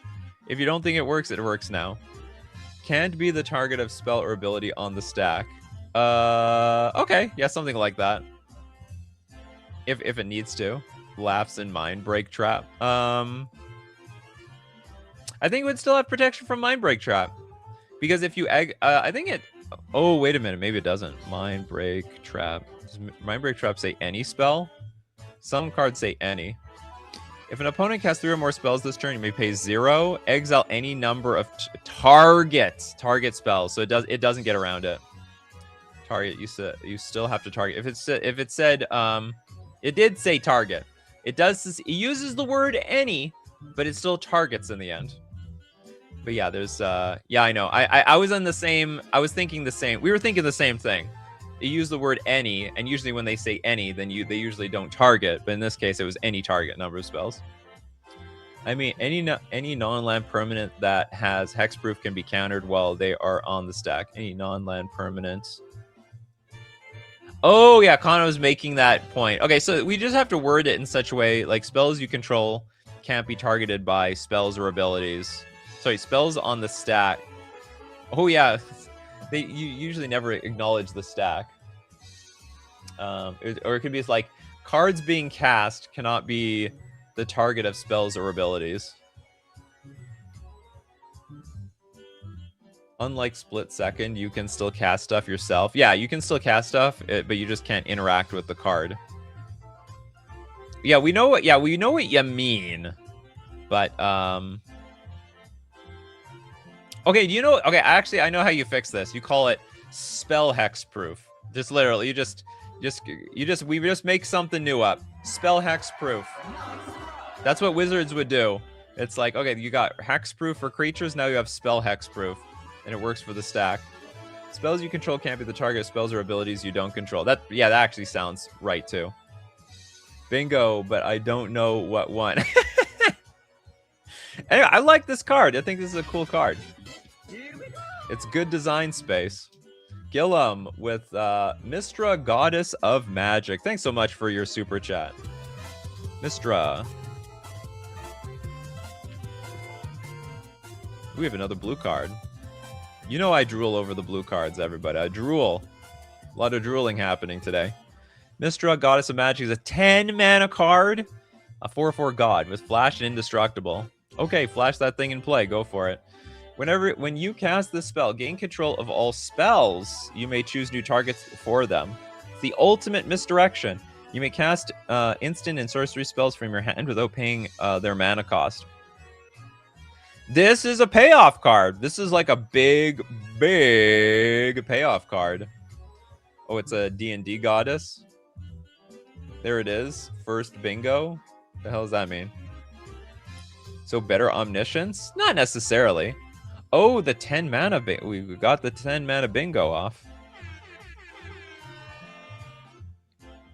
Oh, it's a bingo. 10 mana plus. And what that means is we've got... That means that we'll have one extra freebie for chat at the end. Oh, after all the super chats have dried up. This takes control of the spells that couldn't be countered a second ago. Yeah, it does. They're all mine now. This is the counter to the other counter.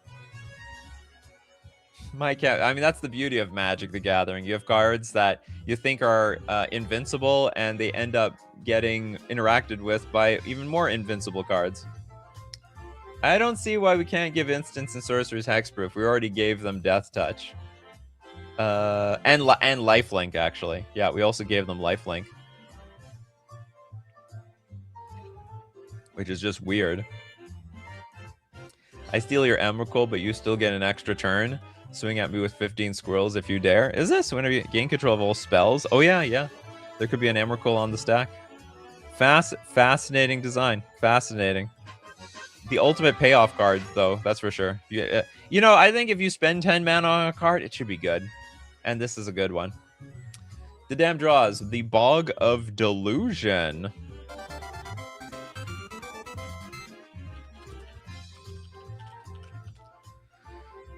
Oh, we got a land. A temporary high-value land. How temporary?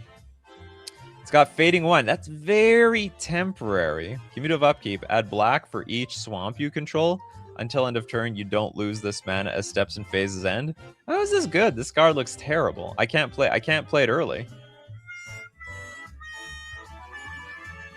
At the beginning of your upkeep, remove a fade counter if you can't sack it. So it gets to stay in play for 2 turns. No, but you only get 1 upkeep. No, you get 2 upkeeps, I guess. So you gotta play this, like, late? Like, really late. Fading, my beloved. Some people like fading out there, I guess. Bingo. This does, I do not know what. So if you have, like, an Urborg in play, and you have 5 lands, at your upkeep, you're gonna get 5 black mana. So it's basically like a land ritual, because it's not going to be on the battlefield for very long, but at the same time, you can't play it early or it's sort of useless. Fading is 0 indexed. It lives 2 upkeeps. Yeah. So on the first, so it has 1 counter. So you remove 1 counter, and you remove 1 counter and you get all your mana. And then on the second turn, it'll still trigger 1 more time with no counter on it, and then it dies.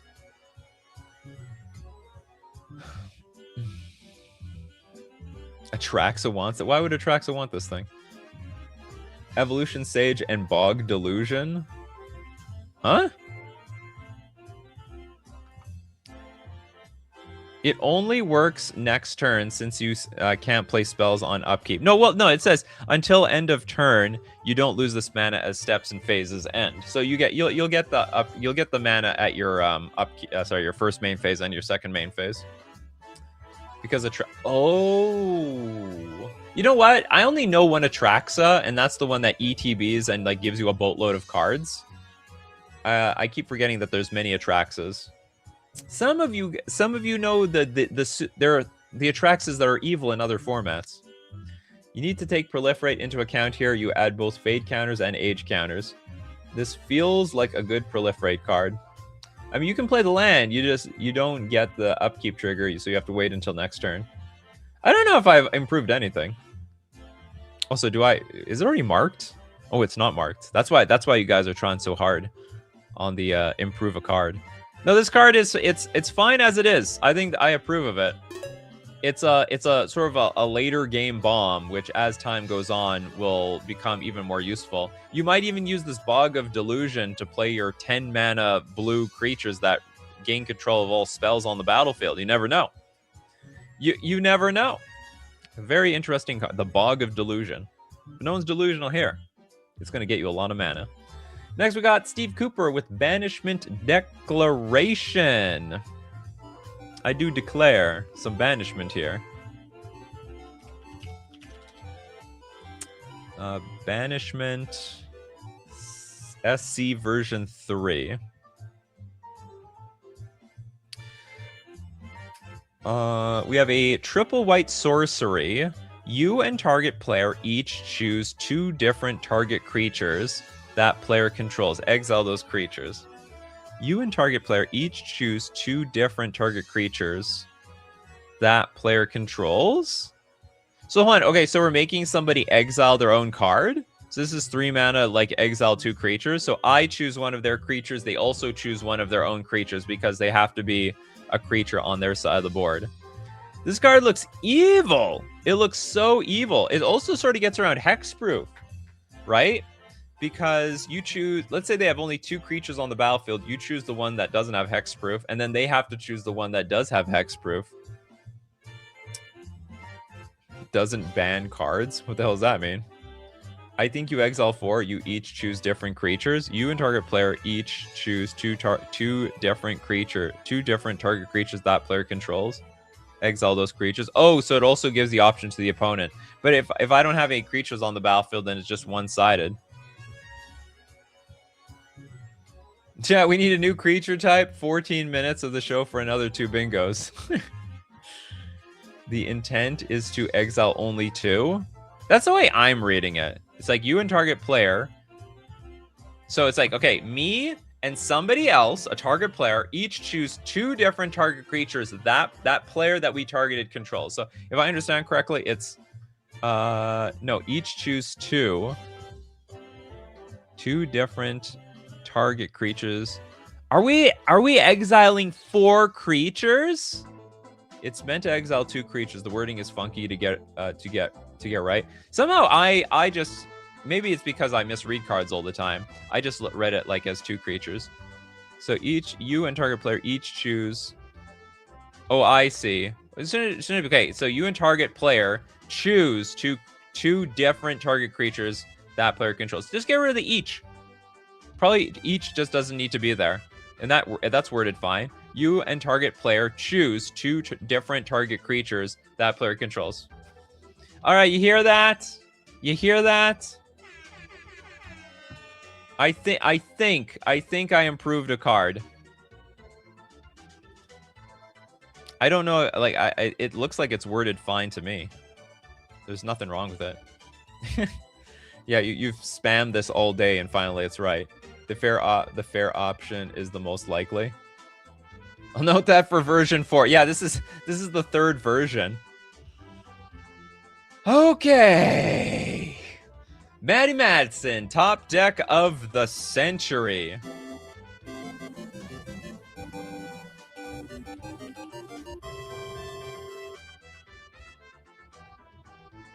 It's Lightning Helix! Oh my god! Instant, shuffle your deck, then choose a card name. Reveal the top of your deck. You mean the top card of your deck? If you reveal the named card, you win the game. You didn't even name anything. Shuffle your deck, then choose. Oh no, you did name something. Okay. Shuffle your deck, then choose a card name. Reveal the top card of your deck. If you reveal the named card, you win the game. This would be like. I want to say, like, if there's any card that's the most open to cheating, it's this one. Heart. Yeah, it probably should be just renamed Heart of the Cards. Oh my god. Yeah, and like, what is it? Like, something Apostle. This plus Doomsday. No, because you have to shuffle your deck. Oh, unless you have one card left in your deck. But if there's one card left in your deck, this is just another what's it called?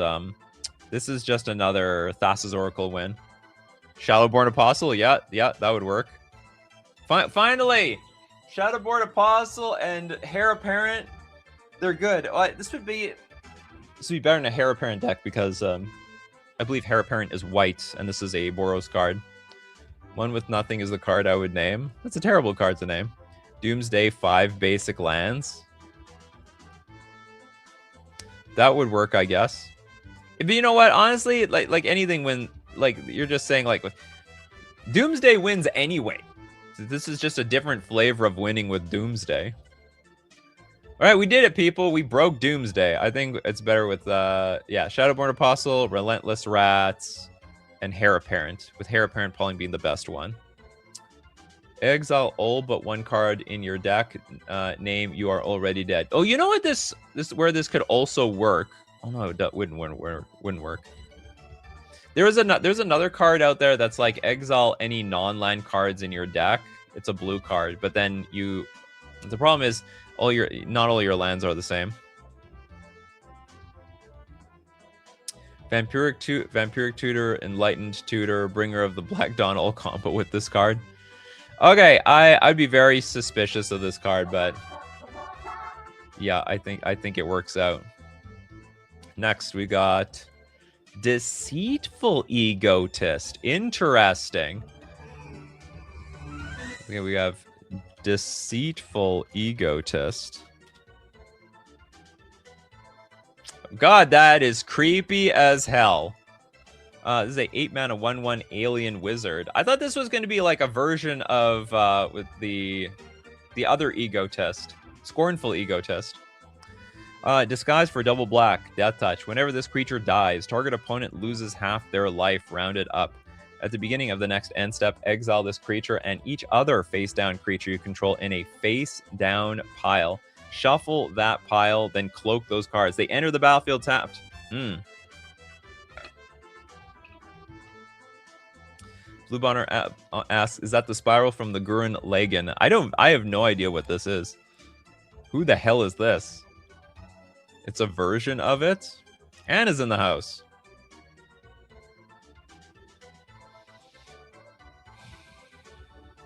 It is. That's why it costs 8 mana. Disguise for double black. Oh, so we can disguise this thing face down. Whenever this creature dies, target opponent loses half their life. So they do. So like, so if they kill the disguised creature, they'll be very rudely awakened. At the beginning of the next end step, exile this creature and each other face down creature you control in a face down pile.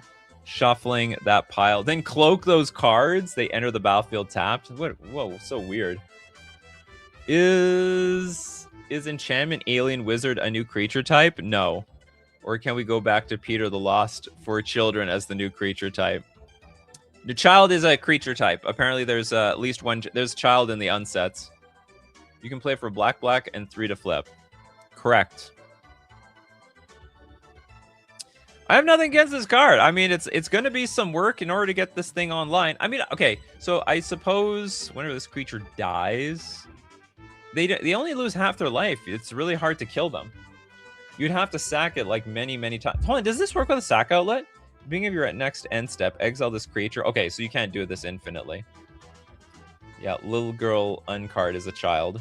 So it was not the first time the child creature type ever came up. Okay, I have no feedback. It's a bit of a convoluted card, but you know, it works.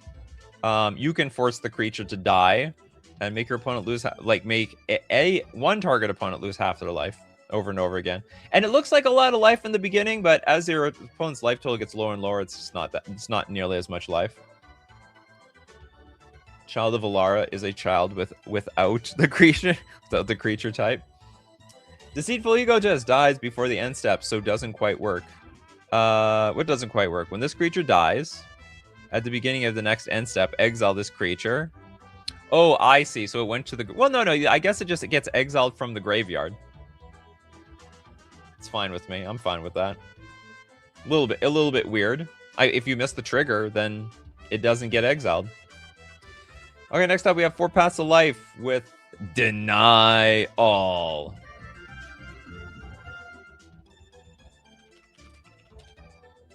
Everyone's gonna get denied. Oh, it's Fade Away. I know that art. For 1 mana, instant, Kicker of X. That's interesting. Counter target spell or ability. No way. What, in colorless? Mana spent to cast that spell or activate that ability is added to its controller's mana pool. If the spell is kicked, the spell adds X less. Counter target spell or ability. Mana spent to cast. No, this is broken. This is super broken. So what? If the spell is kicked, the spell adds X less. This is super broken. What the hell is this? Fade Away is a blue card. No, yeah, it is a blue card. This should be a blue effect. I don't think every single color should have access to a counter spell. This is not a very arcane Deny All. So we get to counter anything, spells or abilities, triggered in anything. Mana spent to cast that spell or activated ability is added to its controller's mana pool.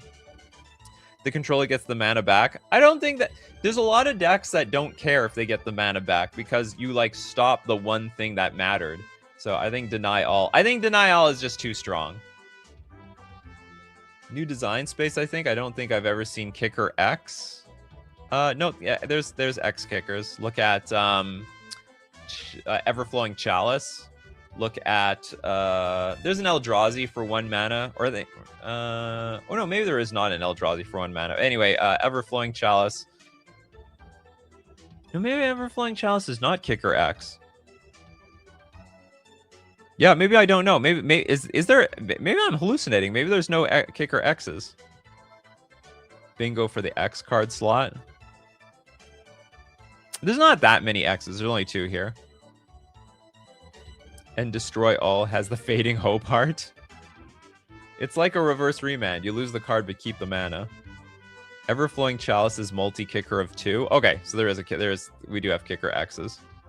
I can't say that this is doable. I think it's going to be too strong, and I think it's just going to be an auto include in like I want to say it's going to be an auto include in every single deck ever. Like what if you counter their very last card for 1 mana? For 1 mana. It could have been at least 3 colorless mana. 4 Paths of Life with Roll with Death this time. For some reason, this would not upload properly before, so sorry about that. Okay, let's look at Roll with Death.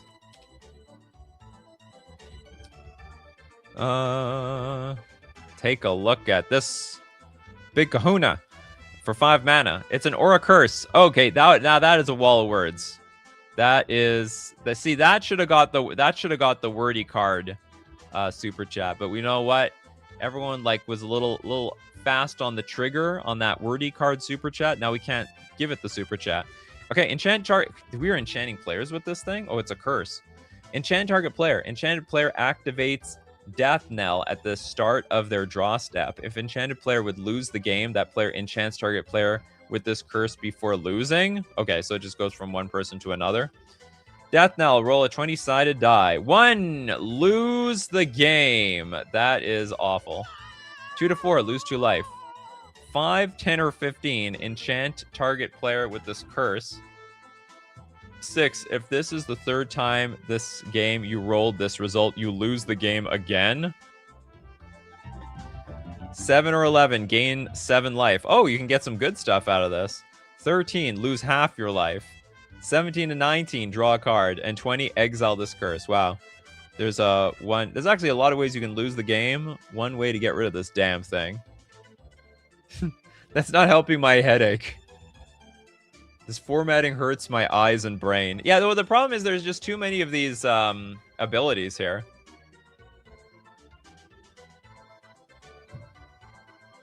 Anna recognizes there are some numbers not used. So 8, 9, 12, 14, and 16 do nothing. Yeah, was that intentional or by accident? I don't think we have a single card like that. Bingo can't get rid of this card. Yeah, you can, because you roll a 20. Roll 20, exile this curse. Also, if you roll, what's it called? You can get it off you. So for 5, 10, or 15, you can enchant somebody else with it. Jagar likes the idea. Bingo creator gave up halfway. Bingo, new non-creature subtype. No. Aura curse? We have aura curses. We have a lot of curses, in fact. It's also an enchantment, just disenchant. Yeah, you could do that as well. Okay, so 4 passive life set. It was intentional that some of those numbers were left aside. Maybe they aren't evil enough. 8, 9, 12, 14. I don't know what the significance of those things are. Aura and curse, yeah, they're both real. Here, why kill? You could just look these things up on Scryfall to confirm if they've existed or not. And then you could confirm one way or another. Oh, I have some good news for everybody. It's been a 2-hour stream. And not only that, because it is a 2-hour stream, we now have a new bingo. Whoops. There we go. So we'll give 2 freebies at the end of this. We're up to 2 freebies. I'll tell you what, well, we're in freebie territory. It is now time to go to our freebies. Who wants freebies? Fire gave an extra $5. That $5 gotta go to somebody, and it ain't gonna go back to Fire. So for anyone that wants bingos, we have 1 free one from Fire, and we have 2 from Big Mike at the moment. 2 very generous people. Okay, so we'll start with Banovsky with Holding Out.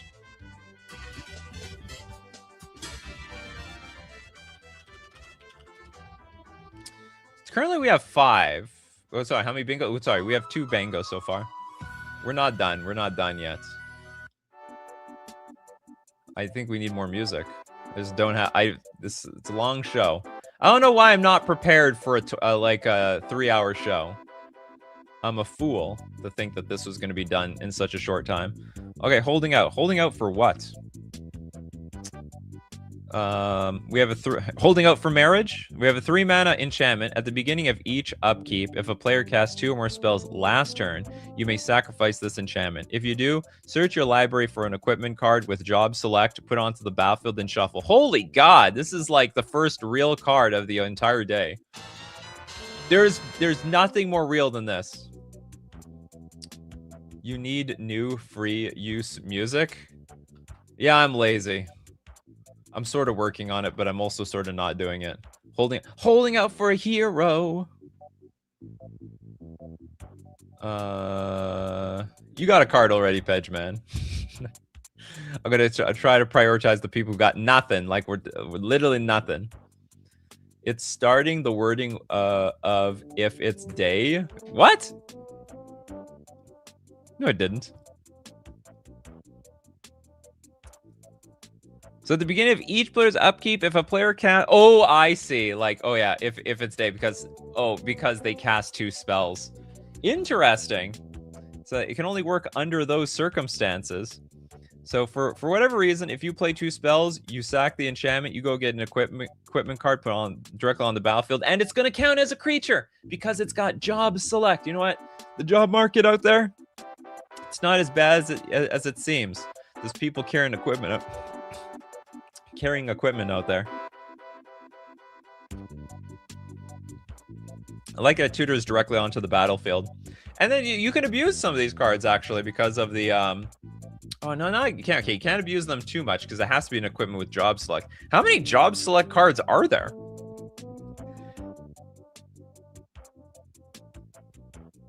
I don't know that many job select cards. Did you ever have the Toad Town theme from Paper Mario? No, I'll look into Paper Mario. Completely forgot that soundtrack even exists. Okay, I would say this is more than doable. At least 5. Wow, that is such a narrow card. Super ultra mega narrow. Okay, next let's go to Anna with Conduit Reaper. This super chat is brought to you by Big Mike. Gotta thank Big Mike for that one. Conduit Reaper.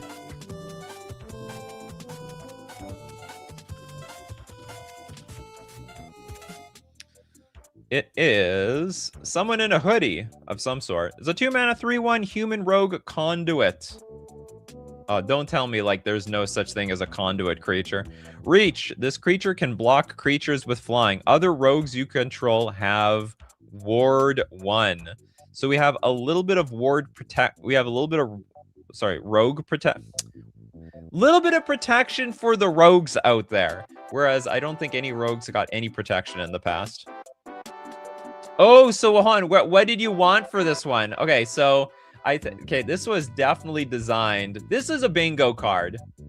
Anna is doing it for the bingo people. Yeah, bingo. Okay, so you got, okay, Conduit is a new creature type. All right, that if you guys wanted that one. Okay, new creature type. Because it was also a lord. But because it is a new creature type. We do have another bingo anyway. Doing good on the bingos today. We got 3 bingos. LOL, rogue and creature type is misspelled. Rogue. Is it? R-O-G-U-E. R-O. I see, yeah. Missed it. There's a typo in there too.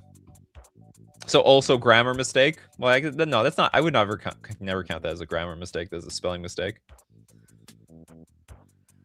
Yeah, Anna was like, oh, so that's what Anna was actually going for. Bingo creature lord. No, sorry, chat beat you to it.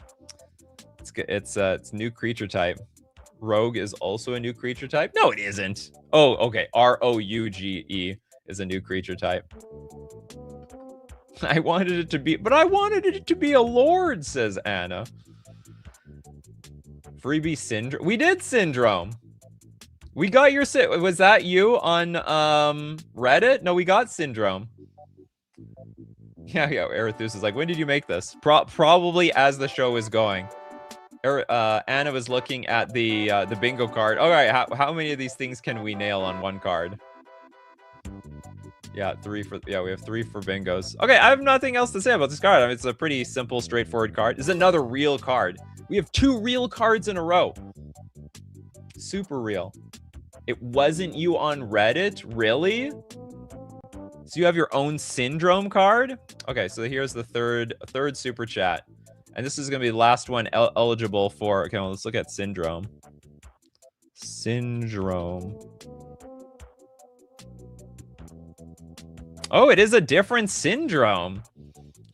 We have 2 syndromes in one day. What's with the it's like there's an Incredibles thing going on? Okay, this is a super chat. Let's get a super chat sound effect for it. I made it after the previous custom show, and it came in right in handy. Not that one. What's the other one? Then what's the right syndrome? Did you just publish it? Venture, deceitful. I don't see it here. Syndrome.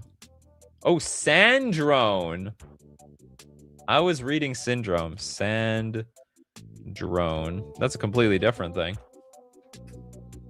Was that your syndrome, though? Am I going crazy? Okay, we got Sandrone 7th. Can I make this smaller or something? No, I can't. Damn it, this perspective is all messed up. Okay, we got Sandrome 7th Fatui Harbinger for 3 mana. It is a legendary robot scientist, a 0/2 creature. You may cast artifact spells with mana value equal to the number of artifacts you control without paying their mana costs. What? So, isn't that just affinity? You may cast artifact spells with mana value equal to the number of artifacts you control without paying their mana. Oh, I guess the idea is you can... affinity is only for the generic mana. It doesn't count for, like, the colored mana. Bingo can't read. We already got that one. We renamed it to Nikachu Misinterprets a Card. Tap. Target servo creatures' base power and toughness each become equal to the number of artifacts you control until your next turn. Target 0 becomes equal to the number of artifacts you control until your... So basically, a servo becomes huge. Become big servo. Because we're going to have big artifacts in play. How much does this cost? This costs 3 mana? I sort of like this card. This is sort of... I sort of jive with something like this. We already did anime card. No more anime cards to be done. Sandron equals syndrome. Yeah, I know. I don't know, look the same. Hey, look, I still had syndrome in my head. Isn't this the newer character from Genshin? I've never played Genshin Impact, so I have no idea. Bingo creature lord? This is not a creature lord. This is not the definition of a lord. All right, we got it's a super artifact banger. Roll this artifact decks out there. Every affinity deck. I might throw this in an Urza deck, maybe, but I do need to make servos because those servos gotta become big. Okay, next. Okay, now we're on our bingos. We have, and that's it for you. Bingos can't chain into new bingos because I'd find it cheating. So we have 3 bingos. Let's give one to Solfim with Ruin Cycle.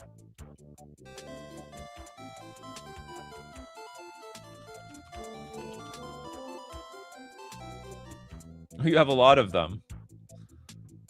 I probably this is probably one of those cycles where if you've seen one, you've seen them all. Where is it? It's not showing. Come on. There we go. We have the Decrypt Cabin at the beginning of each end step. If this land has no ruin counter on it, put a ruin counter on it. Tap for double green. If this land has a ruin counter on it, add colorless instead. Beginning of each end step if it has no. So you basically get 1 shot at double colors. Is this broken? Interesting. I like this. I think I like this. I think I like this a lot. I don't know if this would make Magic the Gathering more chaotic or more fair, especially on the draw. You know, I think I would really like to see a card like this that says, like, if you are not on the play, then you get this ability. And otherwise, the taps are colorless on any other turn. There are cards that remove or transfer counters. This can be used more than once. Yeah, of course. Well, I mean, if you want to put the work in, why not? And we have one for each color type, I think. So just 2 HD. We have the Crumbling Ziggurat. We've got, what's it called? The Collapsing Mine. City of Atlantis? Oh, the Sinking Temple. Yeah, it's sinking. And the Pillaging Shrine. Ooh, that's nice. That's very, very nice. This is Ancient Tomb, but even better. Well, not really, because you only get it once, so you can't use it again and again and again. You get 1 shot, and then that's it. So it could be really strong, might not, or might not be very strong. Okay, I like the cycle. I really like it. I think that's a cool idea. If it's broken, then we ban it. But if it's not broken, maybe it's okay. Okay, next up. We have 2 more freebies. Let's give one to Christopher B., who is not even always here for these custom shows. Shadow of the Colossus. The 6th. Oh my god, you've made so many of these. You're one of those people that does it in advance. We got Barba. Barba the Goliath. This is 11 mana at 8/9. It's a legendary giant berserker with trample. Whenever combat damage is dealt to an opponent, you may destroy target tapped permanent. And for 1 mana, discard a colorless giant or land card. Barba the Goliath gains hexproof and indestructible until end of turn. I'm surprised you still have giants in hand to discard. Whenever combat damage is dealt to an opponent, you may destroy target tap permanent. I think that's quite fair. For a card that is literally 11 mana, it better do something stupidly powerful. It's got like Eldrazi vibes. You know, for example, like there's a lot of Eldrazi's that have Annihilator, so you're sacking a bunch of stuff anyway. Now, in this case, you destroy. It's actually narrow. You deal damage to a player. You may destroy target tapped permanent. Oh, do you know what's interesting though? You can deal damage to any opponent, and then you can destroy target any tap permanent on the battlefield. Barbara the Goliath. Play to proliferate. I got no freebie. I want free, but you got a donation. Just some people didn't get squat. Arethusa, didn't you like? I can't tell. Didn't you super chat in the past? I can't tell if you super chatted. I swear you donated or something, but I can't. Now I'm not sure. Anyone that donated is not gonna get cards. Do I have to go into the past? I can't remember. I'm like 99% sure that you donated, but I'm not sure. I wasn't even here last week because I was at the hospital for my mom. Can I have a freebie? There's a lot of people, they didn't get any card. Never in never in custom cards? Oh, I see. Okay. Okay, I can give you a freebie. Okay, Barbara the Goliath. I have no other. It's basically, it's like an Eldrazi. Because, I mean, if I were to compare this to an Eldrazi, this is very fair. Like the Eldrazi's, they have Annihilator. They cost less than Barbara the Goliath. I mean, they cost 10 mana for crying out loud. They also can have Trample. They automatically have Indestructible. So the fact that this is, I think, a much weaker version of an Eldrazi makes this card very fair. Okay, let's give a freebie to Arethusa. You know, you donate so often, I can't tell when you've got any custom cards. What was your card? Okay, so I'll give one to Arethusa. I'll give one freebie to Mercenary as well, and then we'll end the show on that. Well, now I don't even know what your card is.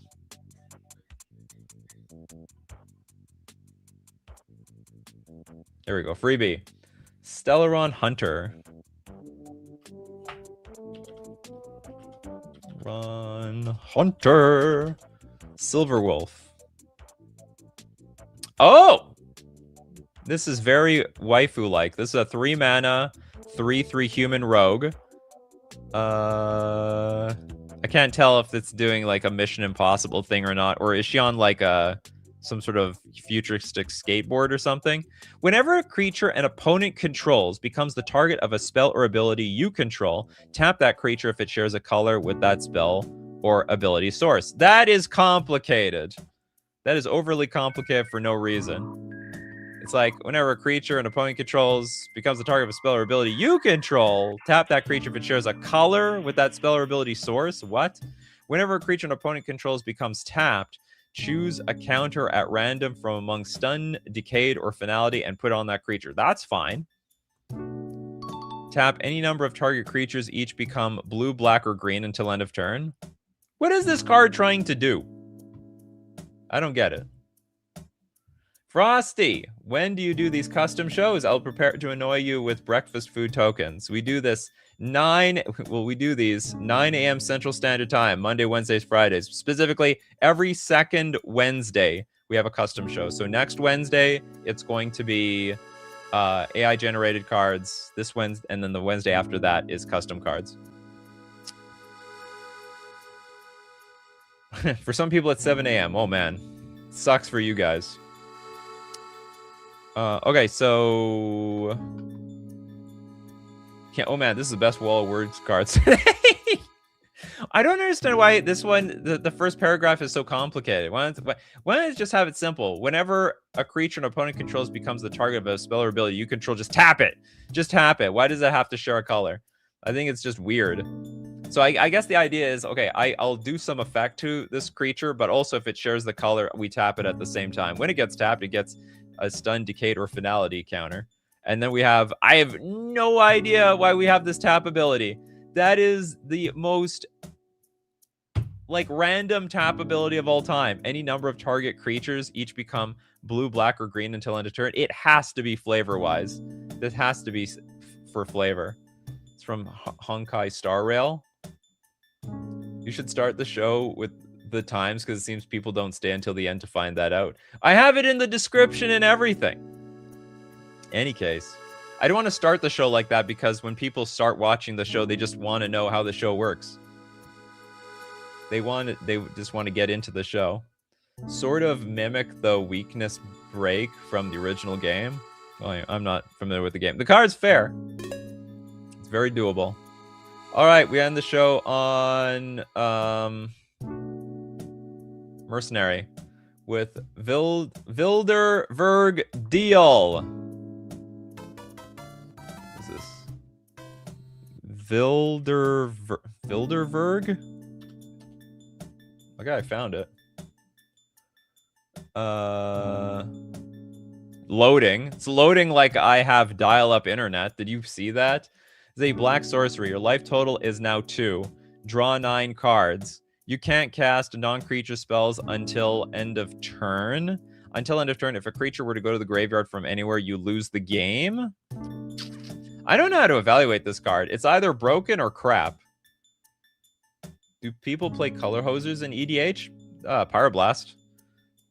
I know because I had to deal with that crap all the time. There's a lot of red decks. There's always a blue deck in the pod, so it's not uncommon for people to be playing with red Elemental Blast and Pyroblast and Veil of Summer and stuff like that.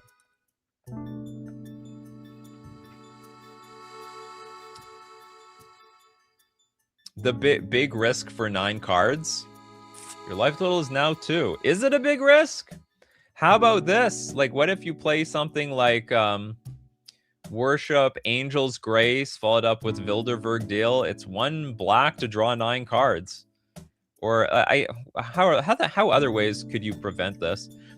I think there's some cards out there that would be like, if your life total, if you lose this much life, you gain that much life at end of turn or some crap like that. Or maybe those are custom cards and not actual real cards. I based off Contract from Below without the anti-trash. Yeah, and that card's busted. I cast Teferi's Protection first. Oh, does it say your life total can't change?